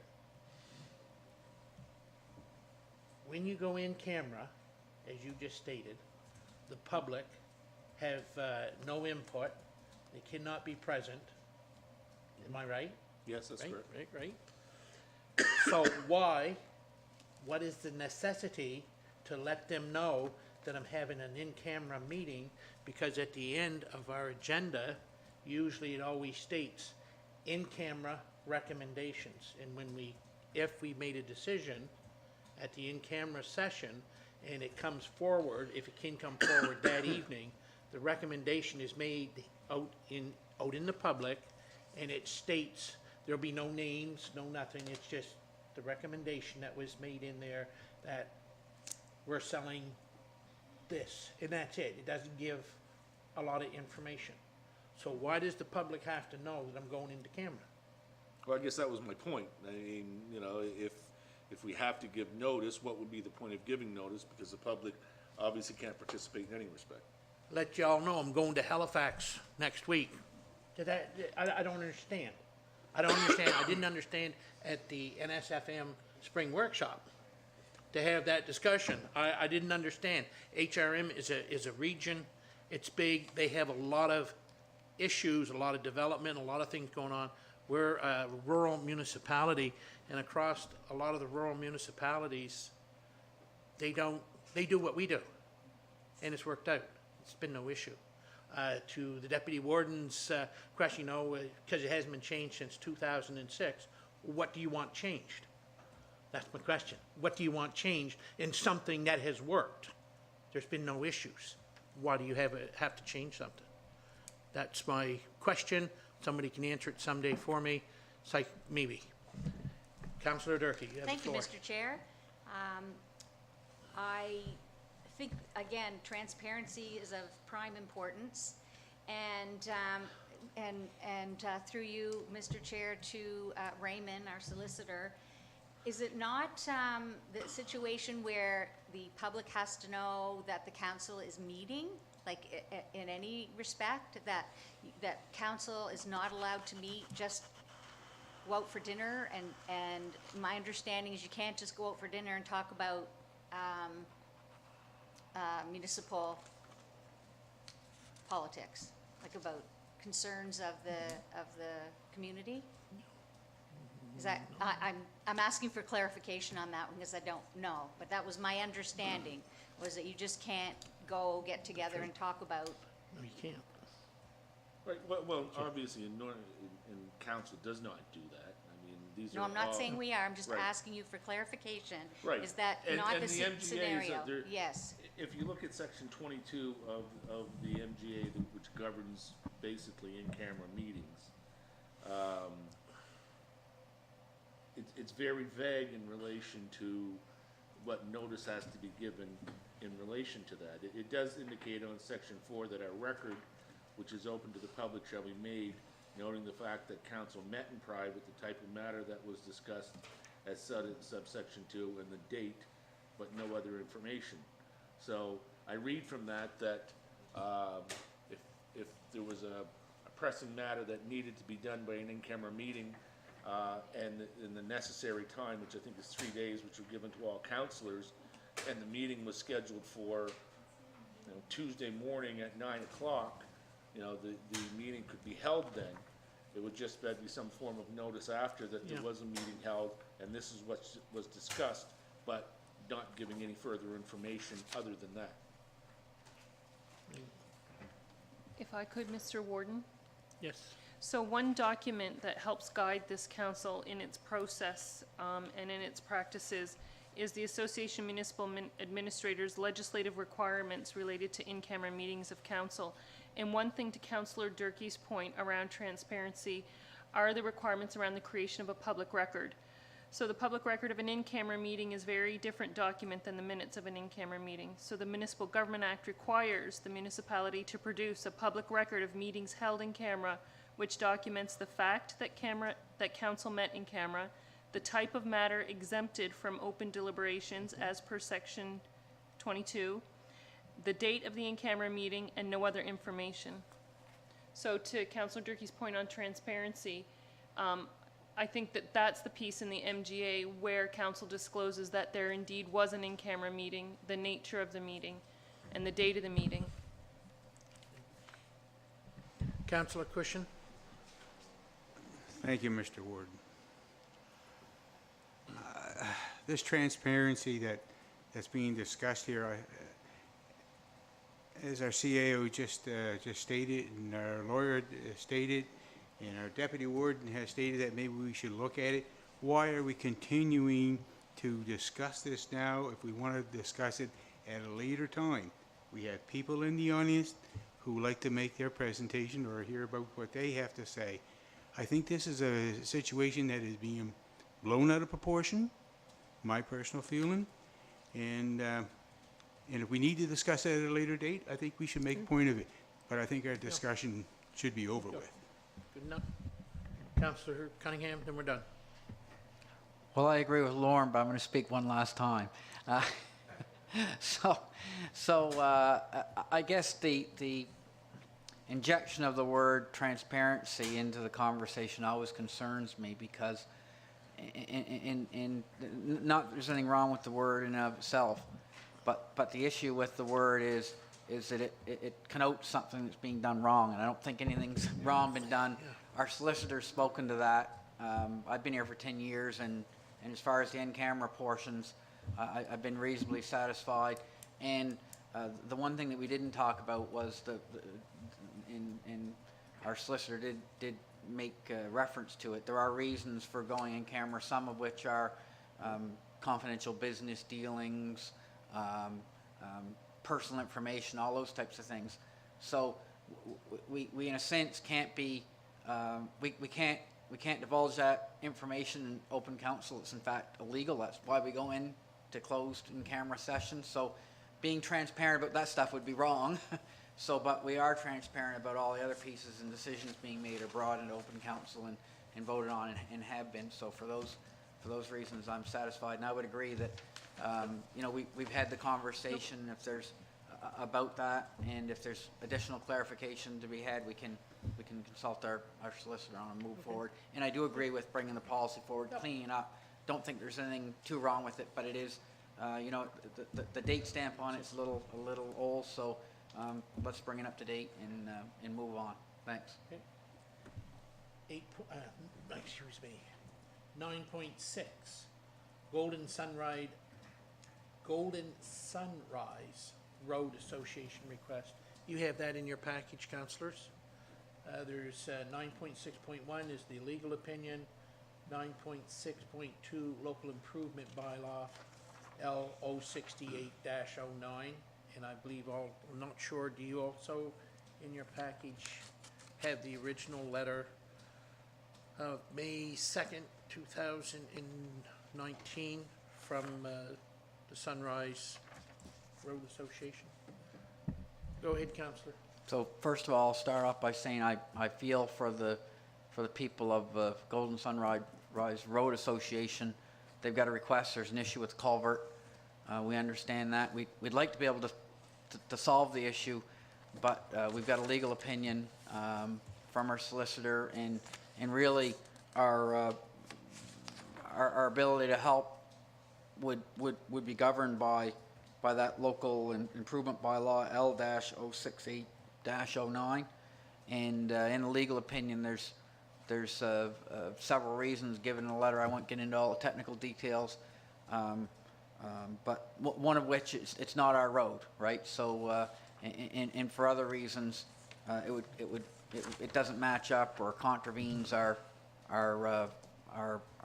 bylaws, so therefore we can't help. So I'm gonna make a motion that we respond to the letter, Everseo respond to the letter, giving some details as to why we're not able to involve ourselves in the request. This motion, do we have a seconder? Do we have a seconder? Do we have a seconder? Motion not second. Sorry, councillor. Okay. What is the wishes or concerns of council on this matter?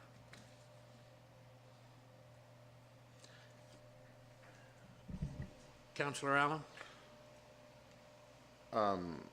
My understanding is this has been going on a long time, I guess, even reading this, but I assume you are from, so you are looking, Before you move on, if I can, Councillor Allen, not that this is unusual, is there somebody that's a spokesperson for this group? Yourself?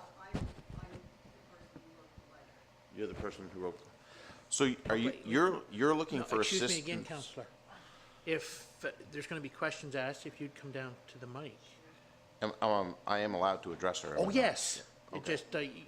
It's just for the viewing audience, Councillor.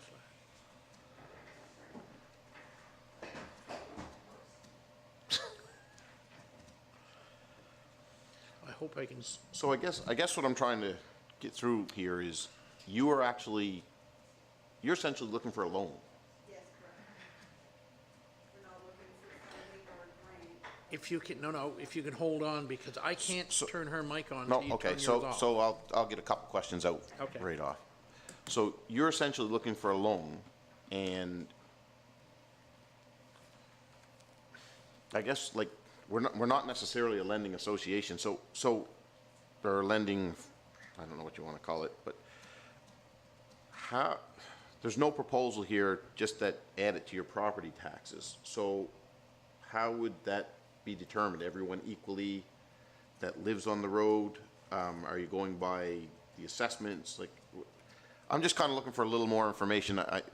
I know what Councillor Cunningham is saying, that it's really, we're not a lending establishment, I guess. So I'm just kind of, Sure, if it's okay, Mr. Yes. Chairman, and I was going to call you by your first name, Ms. Dion. I'll just provide a little background. So many, many years ago, when this subdivision was first created, the developer received permission from provincial agencies to construct a bridge which required a culvert. As time passed, there was a requirement to remove the bridge, but the culvert was not removed. And there have been ongoing issues related to that dynamic. And the group has worked with, I think, every available avenue they can work with to try and seek a resolution to the problem, to the point that the provincial ombudsman has been involved and has worked with this office. And it has been determined that this is not a municipal issue, that there's no municipal implications in the creation of the situation. However, I met recently with the Road Association members, and I indicated to them that if there was a mechanism under municipal legislation or policy where we might be able to help, I would do everything I could to try and find that mechanism. So the local improvements bylaw would be the mechanism that would be used in this case if this project complied with the bylaw. So because it's a bylaw request, I asked the municipal solicitor for his decision on whether or not this proposed project would fit within the parameters of your local improvement bylaw. So I'm not sure if you'd like the solicitor to speak to that or not. I don't know, do you, would, It's whatever council wishes. yeah, no, you were on. Yeah, I think you're on. Just now. Just tap your mic there, so you don't end, yeah, Okay. you're on. Well, I think all council has my letter. I don't know if you've seen the letter of May 17th, 2019. Yep. So basically, I reviewed through the local improvement bylaw to see basically if there's any way that this could happen, or that if our bylaw would allow this to happen. The difficulty is the wording of the bylaw. There's a number of sections in the bylaw that simply doesn't allow this type of project to happen. Firstly, as I understand it, the culvert is some distance away from where the actual subdivision is. And when this bylaw was prepared, it was prepared generally in relation to a number of property owners along the street perhaps applying to have the street paved or repaired, and that they would have adjacent properties next to wherever the repair would happen. Here, the repair is happening on a culvert, and there's no adjacent property owners, so I don't even know how you would start to look at to determine how you calculate the who would pay or how that would be paid, because normally it's based on the frontage of the adjacent property owners, and here there are none. So there's no way, firstly, to do that. Also, as you look at the definition of street in the bylaw, it only allows the municipality to basically do local improvements to a street. A street is defined as a provincially or municipally owned street.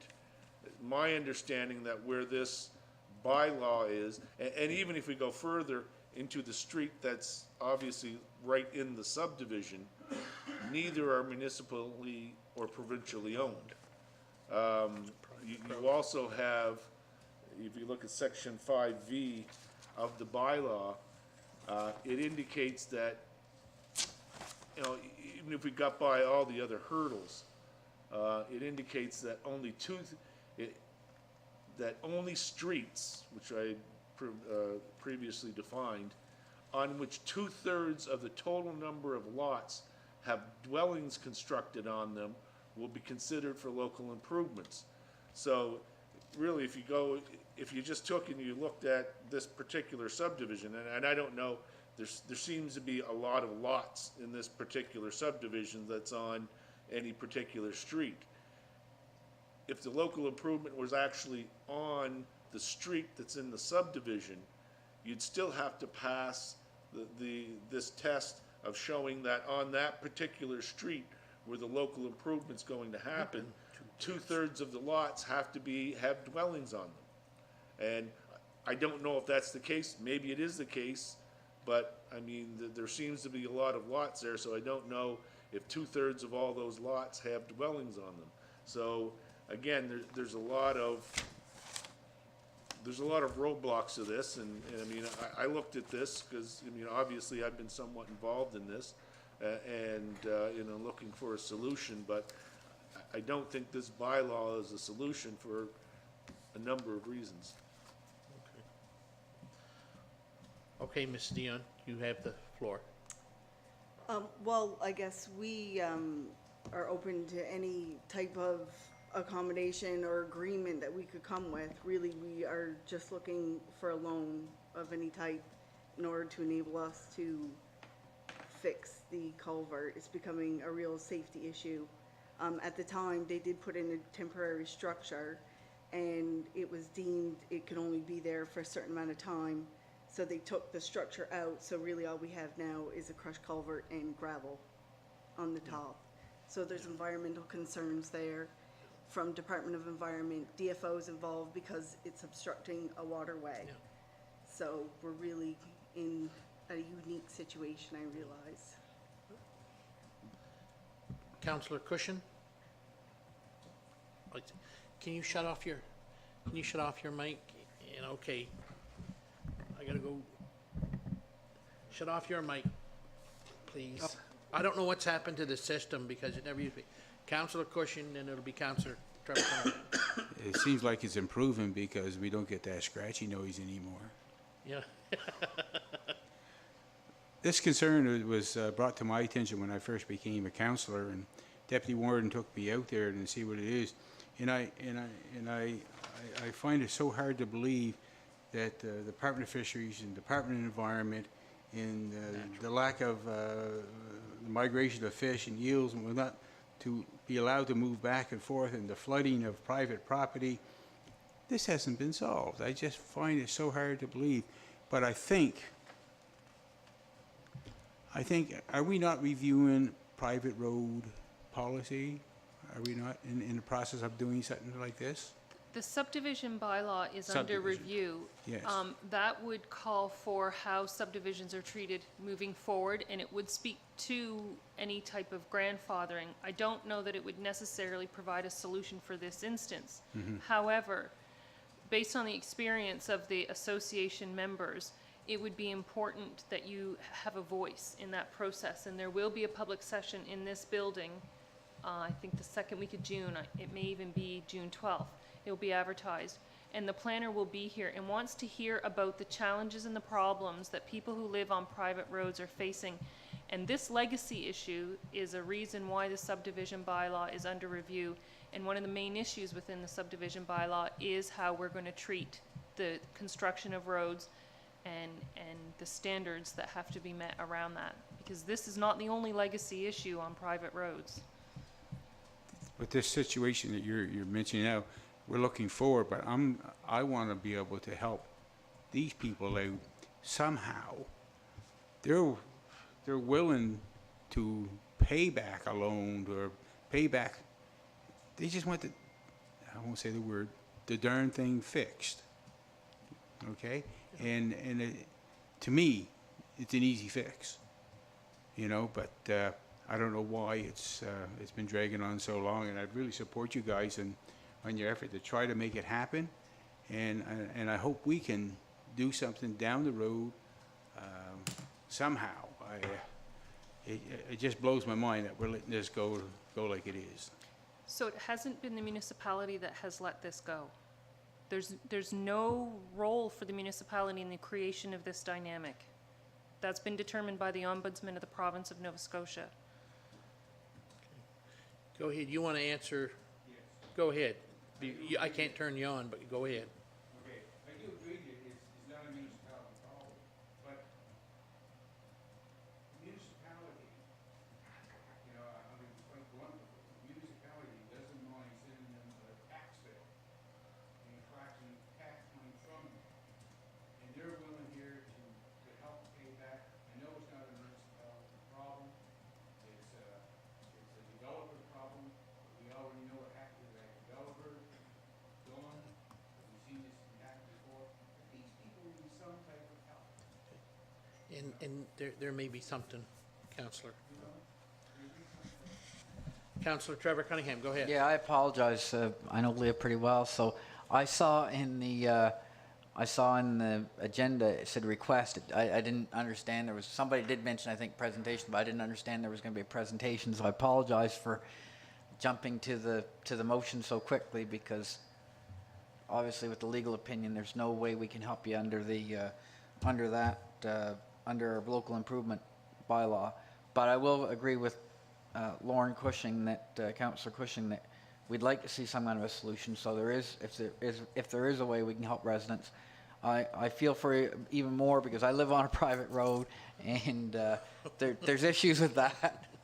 So, right, we all know what they are. Yours are a little bit more immediate in that you've got a crushed culvert and it's causing lots of trouble. It's not just potholes and not the fact that the garbage collector, the garbage collection doesn't take place and that type of thing, or school buses don't come down, all these sorts of things. So, yeah, so anyway, sorry, it's no wonder people didn't second that motion, so now I understand because there was a presentation. So my apologies, but is there some mechanism, a bylaw that we can enact to you know, get around this? And I know the province hasn't you know, been able to help either, but to our CAO, is there a way forward for us together to solve this? So my commitment to the property owners in the association was that I would look through every mechanism that we have on the books now. And if there is a mechanism, this bylaw would be that mechanism. And we have an opinion that this proposal doesn't fit with that mechanism. Deputy Warden, you have the floor. Thank you very much, Mr. Chair. As you all know, that area is out in my district, out in the North Kemp area. We had gone over and we've shelved this, the private road bylaw, and one of the big sticking points was the percentage of people that had to belong to an association, if I remember correctly. And we had a legal opinion about you're playing with fire when you're talking about percentages, because unfortunately, when you have a whole bunch of people in a homeowners association, that they may not all agree. Now, I may be mistaken. Do you have 100% agreement that of all the landowners, because I know that there's been a sale of the land and it's under different ownership, is all the landowners in agreement and a part of this association that you're? There are a few landowners that are not part of the association that would not be in agreement. I know of two out of 38 that would not be in agreement. See, and there was another problem too that kept coming up in regards to, well, I have a house on my lot that's worth X amount of dollars, and then your neighbor has a trailer, well, your other neighbor has just a forested lot, and that was a big issue.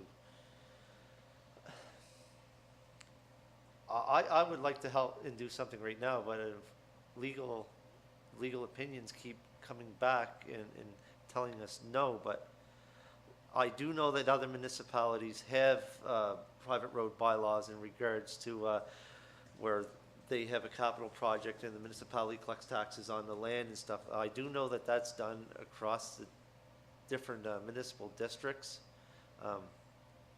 I would like to look at that again, if we possibly could, take it off the shelf.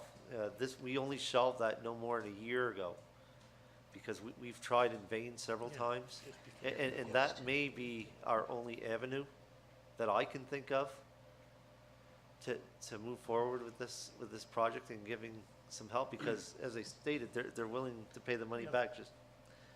And I think that would be a good mechanism. Now, maybe you would mention there's 2 or 3 that may not, but maybe we could have a really high percentage, whether it's 90%, I don't know.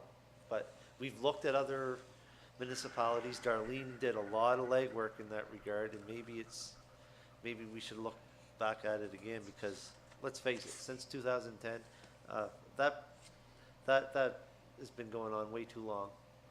I know it's not a municipal issue, but however, these residents are taxpayers in our municipality, and we should open every door, crawl under every space, open up every culvert that we can to help them out.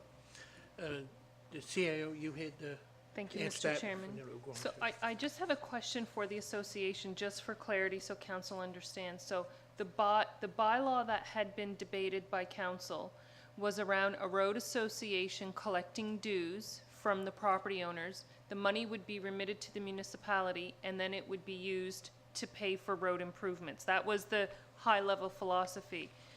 There were details within that around the road in question had to be within the area where the association owners had land.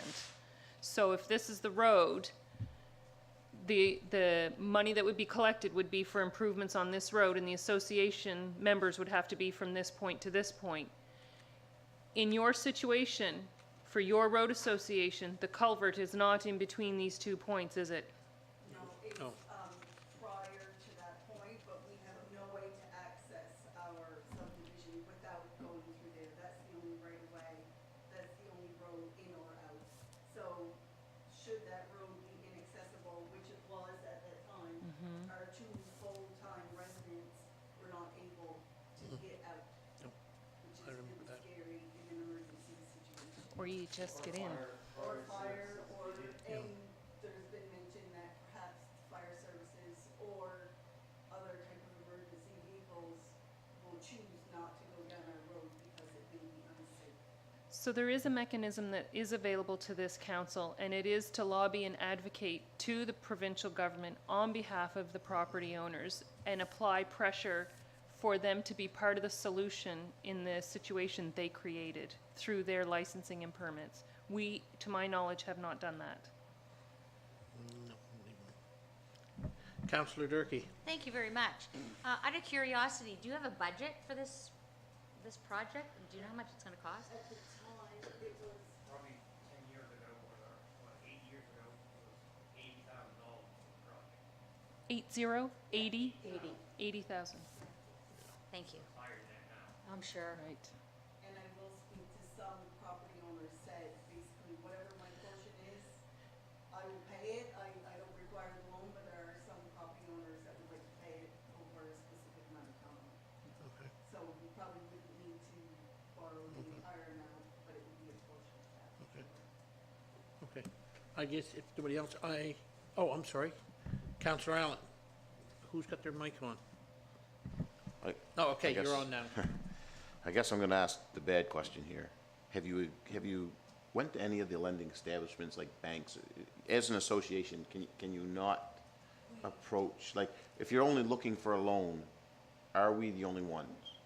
I think the issue there being that we don't particularly have any assets, and the only way to generate revenue is through our dues that we collect, our $250 from our residents to fix the road. Okay, So that's the issue there, that there's no income. yep, nope, that's fine. I guess it's my turn. Nobody else has their mic on.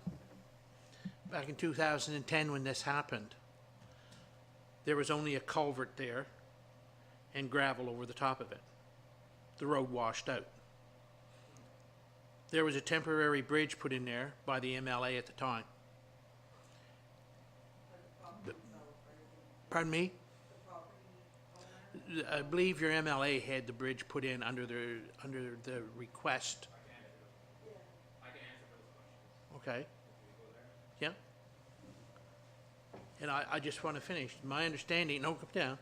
My understanding was that there was a temporary bridge put in, and a short time after that, it was told to be removed because, and this is the issue that we're dealing with, private roads are private roads. You folks own the road.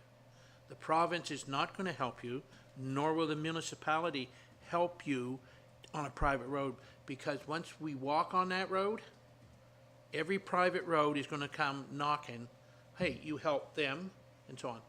I'm not saying my fellow councillors want to try and find a solution, because there should have been a solution a long time ago, because we as municipal councillors are not only, I feel, only responsible to you, but the people above your damaged culvert, your damaged road, you've cost those people thousands of dollars in logs. Not you directly, but the flooding has cost. And I feel I am responsible for those people above. And I feel I'm also responsible for the people below the culvert, because the water flow has changed. There's more silt. There isn't the water flow because now it's staying above. I always wanted, no, let me finish, I always wanted somehow to fix this. I tried Minister Margaret Miller, Minister of Environment again, Ian Rankin. Now I have Minister Gordon Wilson, and I'm trying to set up a meeting with him to talk about your issue specifically. No, I have other things. But nobody wants to touch a private road. But I think there's possibly an avenue somehow, either through the taxes, somehow, to be able to fix this, because it's an issue. You folks with the fire department, EHS, any of those things, I mean, you guys have a mess on your hands. We gotta try, we and you, and somehow, as the CAOs, you know, maybe through some other mechanism, but I don't believe the province is gonna do one thing. I might get some cement culverts from the Department of Highways, you know, maybe, something of this nature. And I don't know if it would cost that amount today. Those were guesstimates back at that time. Floor is yours. Yes, just to clarify, we don't own the road, we have a right of way. Yes. That road, what culvert is, okay? Yep. And the estimates were basically, the project was constructed based on an engineering plan that the Department of Environment requested. Okay, so when the culvert collapsed in 2010, yes, IWB Real Estate did apply for a temporary permit to put a bridge. The bridge was put. At that point in time, I was told by Environment that us residents that were further up had nothing to do with this. A year later, or a year and a half later, nothing had been done yet. The complete project had not been done. The Environment requested that the bridge be taken out. So the excavator came, removed the bridge. DFO was trying to get this project completed with IWB. That went to court for 3 or 4 years, nothing happened. And here we sit now, 8 years later, we're still at the same spot. IWB is gone somewheres, and we're left with the problem. And we've tried over the years to resolve the problem. We've had money in a trust account to cover some of the costs. And now that money's been returned back to the residents, you know, so we are working with DFO. DFO actually has more authority than Environment on this issue, because they're more concerned about fish passing through that passageway than anything else. So DFO is actually looking for options also. They've actually threatened us to remove that culvert and leave us with no passageway for us to go over that.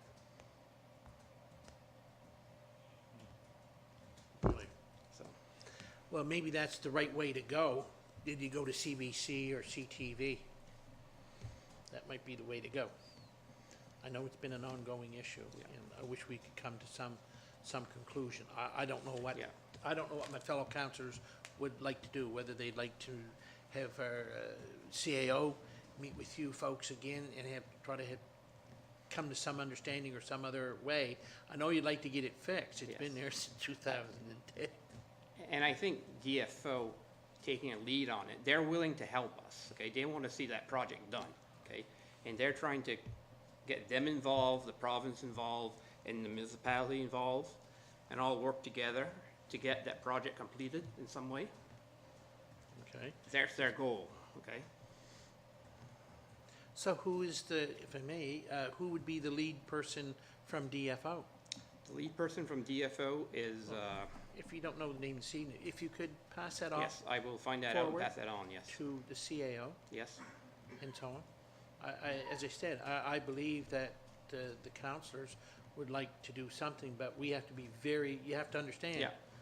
We have to be very careful, because there is a lot of private roads, and if it ever seemed that we bought the cement culvert and put it in, that's Yes. just, your taxes are gonna go up, because every private road's gonna Yes, want to yeah, do that. yeah. So we have to be very, very Yeah, careful. yeah. And so on. And as you heard from our solicitor, and he went through done it up proper and so on through that, our bylaw now, our policy now, we can't do anything. But, so I'm gonna put it back out onto the floor. I see the deputy warden has, we should speak. I'm gonna have to ask you to hit the red button, please. Go ahead, deputy warden. I keep thinking about this, and I keep trying to find workarounds and about faces and ways to do this.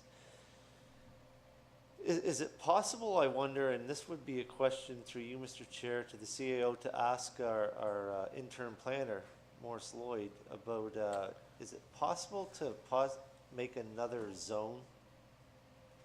Like we've done, we've made new zones like Village Zone, the Carlton Village Zone, that a lot of things are not allowed in. Is there a possible way that we could make a zone like that, wherein that there's a caveat that X amount of dollars has to go towards maintenance of a private road? Is that possible? So- And maybe Morris Lloyd could answer that question, and I don't mean to put you on the Nope. spot. I'm just, So absolutely, that's why the subdivision bylaw is under review, because these legacy issues weren't predicted, and the requirements for development agreements with developers when subdivisions are created, what they're gonna have to do, what type of engineering standards are they gonna have to meet, what type of security, financial security is gonna have to be in place for how long in the eventual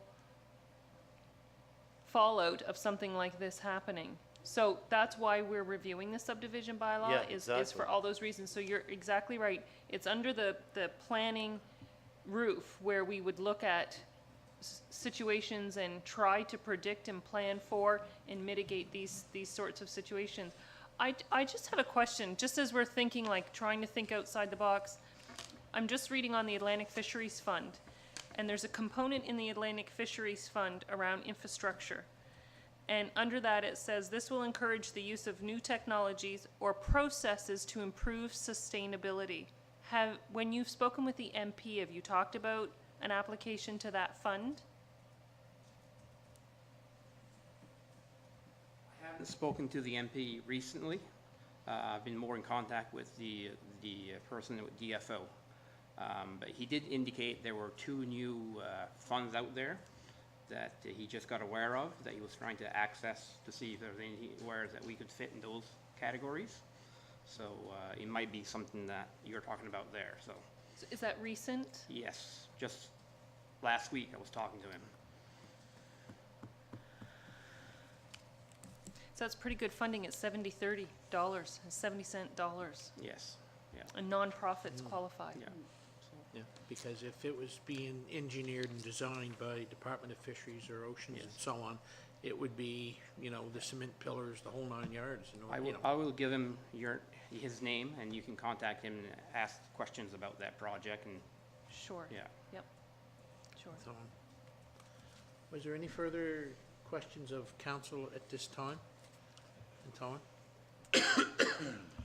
I'm sorry you didn't get a more cheerful answer, but like I say, my fellow councillors I was a warden in 2010, and I started kind of work back then on it, and I beat my head against every wall, and nobody, like you say, provincially wants to touch because it's a private road over, you know, right away and so on, and that was the issue.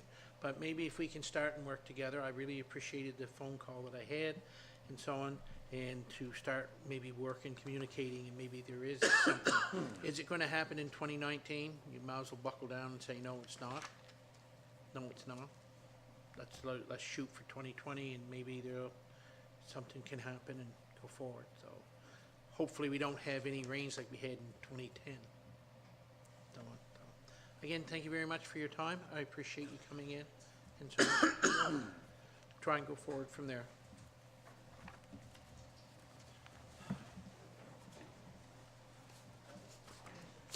9.7, email from a resident per Prime's transmission. You have that in your package, councillors. What is your wishes? I don't know if I have it in the hard copy or not.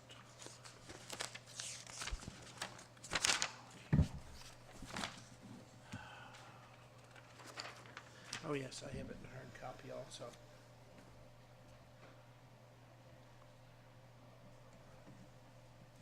Councillor Cunningham, go ahead. Right, so the letter is about a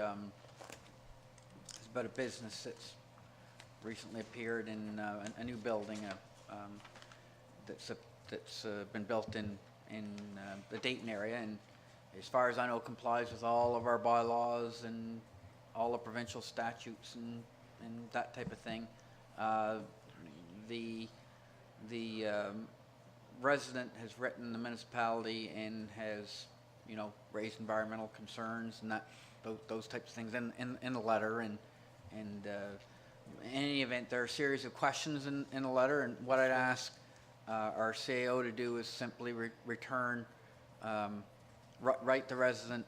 They're fairly straightforward questions. One of them is, did the new location need to receive a change in land use to, for instance, heavy industrial? So, no, that didn't happen to my knowledge. And was there environmental assessment? All those types of questions. So those are fairly easily answered. And my recommendation is to have the CAO write a letter back to the resident explaining that. I guess it is a follow-up. And again, there's always this tension between like land rights and getting the right development in the right area, and something that the community, you know, is aesthetically reasonably pleasing and so forth. So there have been some concerns brought to me by a number of community members about how the business looks and this type of thing. So, but I will state that, you know, all the permitting's done, our land use bylaws were complied with. So, I mean, the business owner's done nothing wrong, right? So those are facts. So what I'd ask is that maybe this concern, you know, a transmission shop on a lakefront lot, be referred to the PAC, and they can look at those issues, whether they want to recommend any changes to the land use bylaws, yes, no, and for what reason, back to council. So that would be my recommendation, is that we'd proceed in that manner. And again, as with everything, things need to be reviewed and looked at so that we have good processes in place to, or the very best and very up-to-date processes that are supported by our community to develop land. So that's your recommendation. Is that, was there any other concerns or of council? Do you have any comments and so on? Otherwise, do you support just the recommendation for the CAO to answer those questions and so on? Deputy Warden? Yes, Mr. Chair, as you all know, I'm the chairman of the Planning Advisory Committee, and that would require an opening up, I'm assuming, of the municipal planning strategy and land use bylaw. If that's the wishes of the council, we certainly can look into that. Just be forewarned that a process like that takes time. We just recently completed not recently, it's been about 5-6 years now that we completed a municipal planning strategy and land use bylaw review. Unfortunately, you don't have a crystal ball to what would be deemed unsightly in one person's eyes and not, and that's where the real balancing act of planning on different land uses. This certainly wasn't forecast, I can tell you that, but if it's the wishes of council to possibly look into this, we can certainly have a discussion with our interim planner, Maurice Lloyd, and work forward from there. We've also had concerns from environmental groups as well.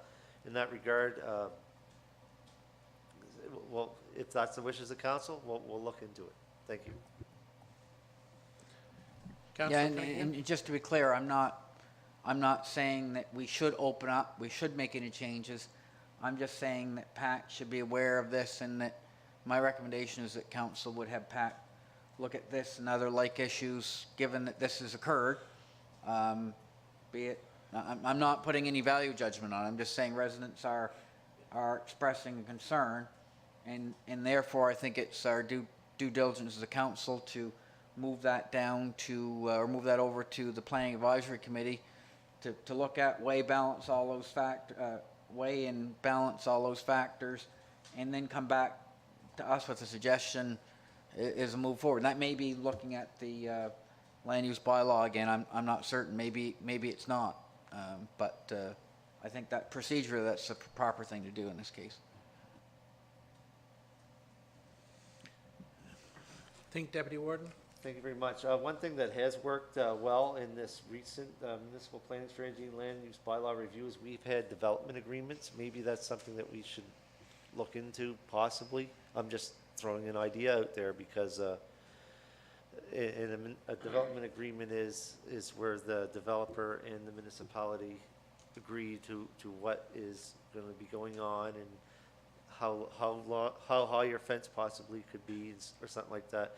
Also, in that regards, residents are notified when anything goes on like that. And something else that I can think of too, that way back when a councillor by the name of, or deputy warden actually, Brian Noble had mentioned about when you rezone lands about from say rural development to rural commercial, rural industrial. Once you zone it to rural commercial, you could have a restaurant there, you could have a transmission shop there, you could have any sort of business, and maybe it's time to look at that. So there is solutions out there. What the right one is, I'm not sure, but that would be discussion level on the Planning Advisory Committee for sure. So those are just some things that could be done to alleviate yours and other residents and different groups' concern about stuff that goes on. Now, there may be maybe lots of issues to that, I don't know, but that's something that if council wishes that we look at too on the Planning Advisory Committee. I got. Go ahead, Councillor. Yeah, I just want to be clear, I'm not passing judgment, I'm just saying procedurally, I'd like to see it go to the PAC, so if there's a recommendation comes back, we can look at that from a council perspective and approve that recommendation or not. So I think that's where I stand on the issue. I think that's the right thing to do, given that we don't have all the facts, and I think that's what PAC exists to do. Councillor Allen, do you have a, go ahead. Well, I agree with moving forward that that's probably the way to go. But with the situation we're dealing with right now, the building is there, the business is established there. Will we be able to go back and do anything about it later? Like, are we going to be able to go back to him and say, you know, I would think we wouldn't be able to do that. So I agree that Ms. Jones, I think it is, should definitely have her questions answered. She deserves that. She's looking at this every day according to her letter, so she definitely deserves to have her questions answered. Unfortunately, beyond that, I don't know, will there be anything we'll be able to do about it? I don't believe. No, I don't believe. Go ahead, Councillor Cunningham. And I mean, our staff can always work with property owners, as you're well aware, on many, just generally, not only with this property owner, but to you know, bring concerns that the public may have. And again, we have a regulatory framework that everybody works by and through, including all the residents and people that do development. So I guess that's what we're looking at moving forward is that, do we have the right mix of things in the regulation in the development bylaw or not? And that's the work PAC will do. Okay. The recommendation is anyway for staff to look into it. 9.8, FCM resolutions. Councillor T. Cunningham, you have that in your package. Was there a comment or whatever you wish to make, Councillor? I did Go just ahead. want to comment quickly, and I downloaded the document to my laptop here. So just bear with me for 1 second. So It was on airports, I think, status. sorry. Okay, so there is a resolution at the upcoming Federation of Canadian Municipalities that, that does deal with expanding the airport's capital assistance program. And as you know, we have an airport, it's been talked about pretty extensively. It's part of our joint council plan, essentially, and one of the big priorities. They're one of the 3 priorities. So expand the airport's capital assistance program, and it reads, whereas airports play a fundamental role in opening up peripheral regions and transporting goods and people, as well as providing emergency transportation, whereas airports contribute to the economic development of regions and dynamic use of land, and so on. And really, there's the Federal Airport Capital Assistance Program, ACAP, which we've talked about a lot, funds capital projects, the federal program, related airport safety, airport property protection, and operating cost reduction. And whereas ACAP, and here's the sticking point for us so far, is available only for airports that offer year-round commercial passenger service with a minimum of 1,000 passengers per year. And many airports do not meet the ACAP eligibility requirement, as they do not offer regular services. So the FCM urged the federal government to extend eligibility for ACAP to all small airports, including those providing commercial passenger service to fewer than 1,000 passengers per year, and to increase funding available to the program. So anyway, it's hopefully by attending FCM and voting for this resolution, we'll be able to persuade the federal government to sort of lower the requirements for ACAP funding, and hopefully our airport, as a result of that, will be able to receive federal funds that it desperately needs. So anyway, long story short is that's why it's important to attend Federation of Canadian Municipalities. There are a whole bunch of resolutions that speak to funding, including gas tax and others that are certainly available to all councillors and the public. So folks will be able to see them, and we'll be voting on them in Quebec City shortly. So anyway, just an information piece. There's more than anything else. Yes, yeah. 9.9, request for decision, Yarmouth International Airport Agreement Negotiations Extension. You have that in your package. Do you have any comments, or do you wish just for the CAO to bring you up to speed? What was?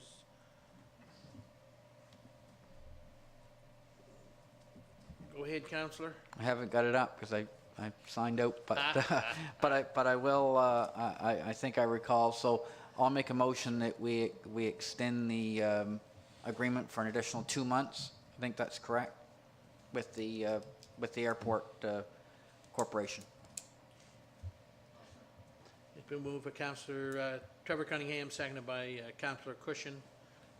Deputy Warden, go ahead. Oh, Trevor, you got to shut your mic off. I don't know why they never used to do that before. Thank you very much, Mr. Chair. In this report, request for decision by the CEO, the status here says, and I guess my question is directed through you, Mr. Warden, to the CEO. The status, the work on the agreement is informed by the recent facilitation between the 3 municipal councils. I was there. If I remember correctly, we did not come to a decision there because it was decided by one of the partners that they were not going to continue on, and they were going to walk away from the agreement and work on dissolving the commission. It says here, a commitment to reduce the operational and capital budget footprint. Well, that's something that we all agreed on, absolutely. A commitment to close runway being 1533. I don't remember that being committed. A commitment to entertaining a potential sale for key parcels. I don't remember us committing to that. That whole facilitation thing was to work on things like this. So, if you recall the session, the facilitator was speaking to each of the municipal councils in turn, and there were elements around the agreement, and because we're involved in a negotiation, I don't want to go too far in without going in camera, No. and maybe we should go in camera. But if you recall, there were metrics around a 24-month agreement that the facilitator was generating consensus on. Correct. And those items in that list, until one of the partners responded with a possible decision to pull out altogether, our council and Argyle Council had agreed that if everybody agreed, those would be items that we would move towards. And in the original request for decision, this council approved a motion to give the airport corporation to enter into negotiations. Correct. I'm not happy with the way that this has all come about. I'll support the motion on the floor, but I want it noted, it's either all or nothing this time. If nothing can get resolved at the end of this negotiation on July 31st, I want to pull the plug. I just want that on the record. I'm frustrated. We spent a lot of time, and I took time off work to enter that facilitation event, and then one of our partners decides that they don't want to on a whim, and then they have it, bring it forward to their council, and then what happens? One council member turns up and says, hey, I think maybe we should move forward with that. I'm not happy about this whole situation, and I just want that on the record. That's all, Mr. Chair. Any other comment, someone? Whereas, there is no other comment, at this time, whereas the deputy warden has said he will support the motion, but he's not happy, I'm not supporting the motion. I'm sorry, they had they had their 60-day extension, now they're asking, now the group, the CAOs are asking for an extension. And I just want to be on record that I don't support it. I worked hard, it cost the municipal units money, that consulting was not free.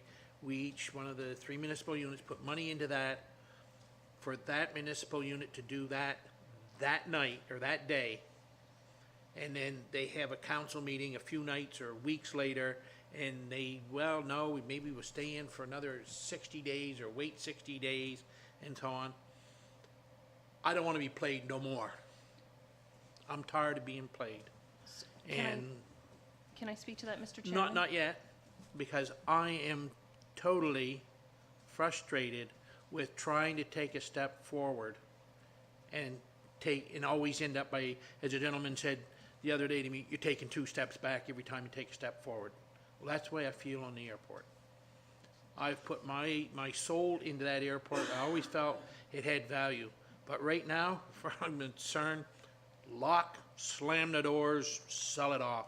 Because it don't seem that somebody is always putting a needle into it.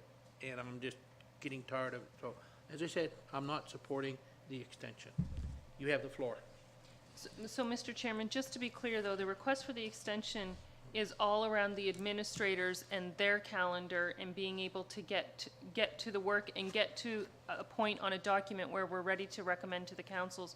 So I just want to be clear that the request is coming from the administrators. It's got nothing to do with the elected officials. Oh, absolutely. No, I realize that. But it's the elected officials that put the CAOs in this position.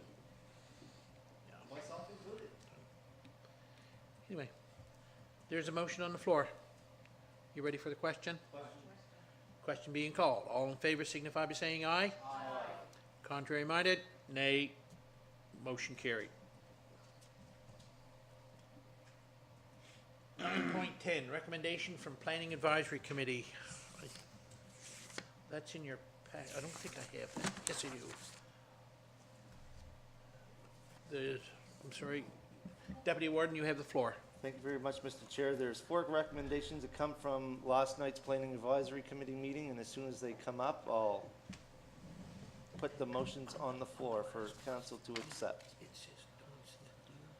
All right, the first thing coming forward is I so move that the land use bylaw amendment rezone a portion of the lands of TST Trucking, 33 Tinkham Road, PID number 901-41623, from rural development to rural industrial to allow the construction of a repair and welding shop.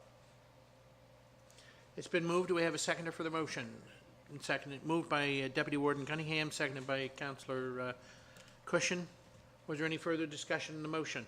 Question. Question being called. All in favor signify by saying aye. Aye. Contrary minded, motion carried. Thank you. A matter of process, Mr. Yes. Warden, my question through you to the CAO is what's the next step? We will go to a public hearing at our next regular council meeting, correct, in regards to the rezoning? I'm not sure if it'll be at the next regular council meeting. It 'cause all we have depends an on when the advertising. Advertising deadlines, yep, but Yes. as soon as possible. Yes. Okay, the second recommendation is from the Planning Advisory Committee. I so move that council approve the land use bylaw amendment to rezone a portion of the lands of Rose Valley Construction and Excavation Limited to 2713 Highway 1, Port Maitland, PID number 901-47554, from rural development to rural industrial, to construct a garage and an office building and move the operation For the for excavation. the excavation business. I'll second that. Been moved by Deputy Warden Cunningham, seconded by Councillor Durkey. Was there any further discussion? Question being called. All in favor signify by saying aye. Aye. Contrary minded, motion carried. Thank you. Go ahead. My third recommendation is I move that council accept the recommendation of the interim planner and CEO with respect to the province of Nova Scotia's consultations on minimum planning standards as follows. 1, respond to the letter from the Director of Planning stating that Municipality District of Yarmouth's current municipal planning strategy exceeds the mandatory content as outlined in the draft regulations attached to the letter from the Province Director of Nova Scotia includes a majority of the discretionary statements of policy. There's more, Mr. Chair. This is quite a long Yeah. motion.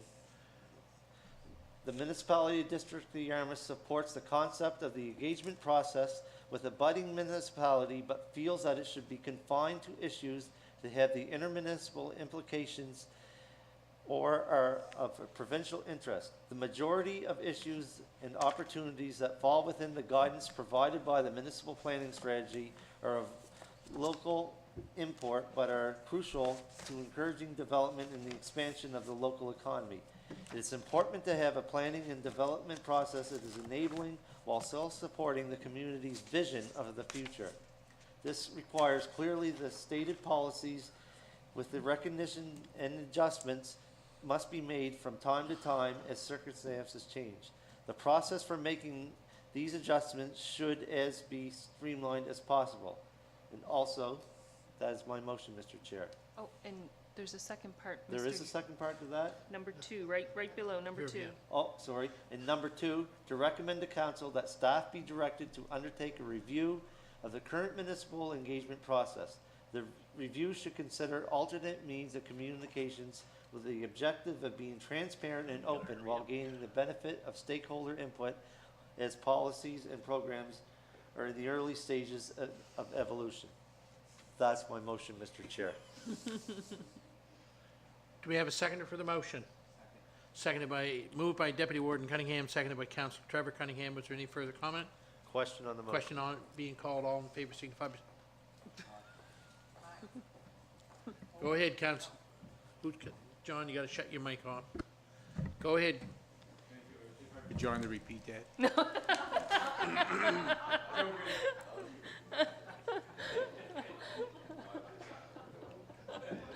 Question on the motion, Mr. Chair. Question being called. All in favor signify by saying aye. Aye. Contrary minded, motion carried. Thank you. Go ahead, Councillor. Thank you very much, Mr. Chair, and my apologies to the recording secretary. However, that whole motion She is hated it on anyway. the recommendations to council. The fourth and final motion is B. I move, it is recommended to council that the vacant seat of the Planning Advisory Committee created by the expiration of a one-year term held by Mr. Donald Smith be subject to the Citizen Appointments Committees, Commissions, and Boards policy. Been moved by Deputy Warden, seconded by Councillor Cushion. Was there any further discussion? Question on the motion, Mr. Question Chair. being called. All in favor signify by saying aye. Aye. Contrary minded, motion carried. Thank you very much. Thank you, Mr. Chair. That is also my PAC report. Thank you. Report, item number 10, reports, legal entities, Friends of the Yarmouth Light. Any report? Mariner Center Management Board or Authority, Councillor Allen, any report? They are having their meeting tonight. I was not at it. Had other commitments. Okay. Regional Solid Waste Authority, no meeting. Number 4, Western Counties Regional Library. Western Regional Economic Network, RENS, Liaison and Oversight Committee.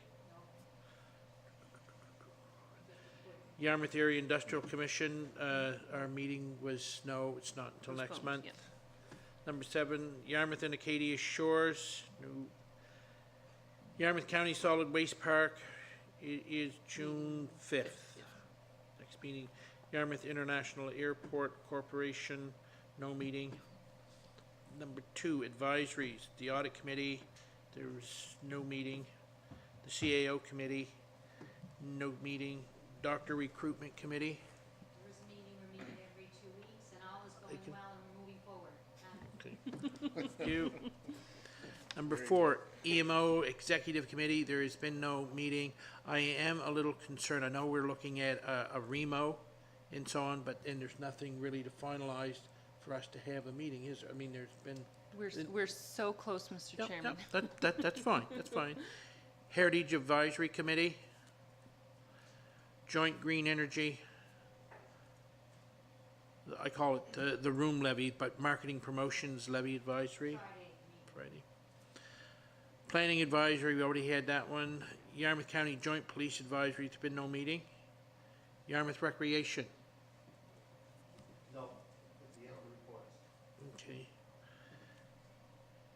Ad hoc. AIM, Defense Arbitration, no meeting.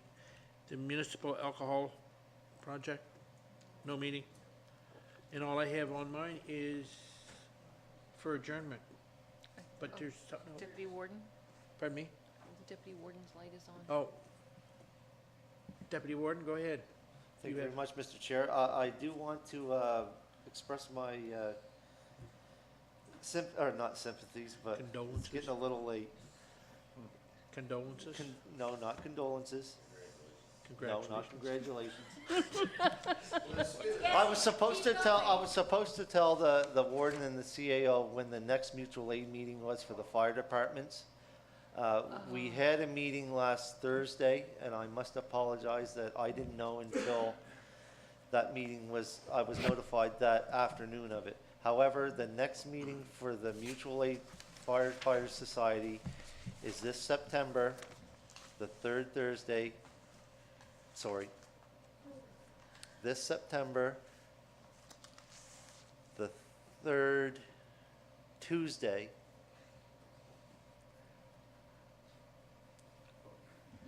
of the month. Are you sure? Yes, I am sure. I had to really think deep about that one, but that's when it was. It's only because our fire training meeting is held that night, Okay. most generally. One thing that I should note that's come of that meeting, in regards to a possible event being held in Municipality District Yarmouth, YASTA was there in regards to helping them put forward a funding proposal for the Fire Chiefs Association.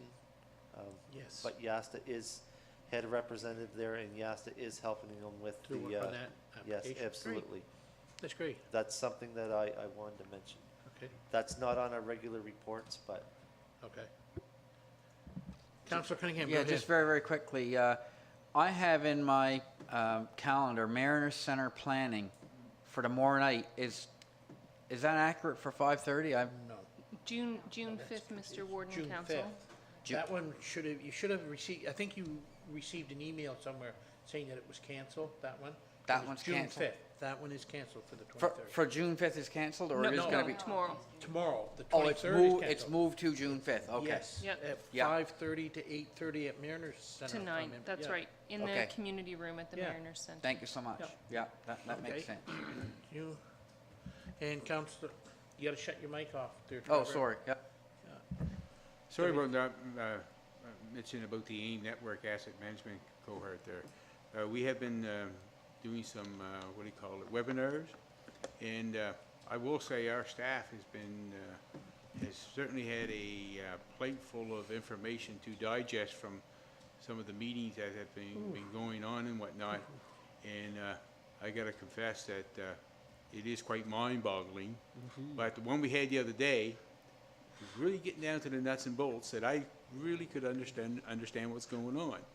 So, not that I didn't understand before, but it's getting more down to the I would call it nuts and bolts of it, and it's gonna be very good, but I tell you, it's gonna take a long time, and it's gonna take a lot of work to keep it going. So, congratulations to the staff for their fine work in trying to make this happen. So, thank you. Was there any further business to council? Moved by Deputy Warden to adjourn. Thank you very much.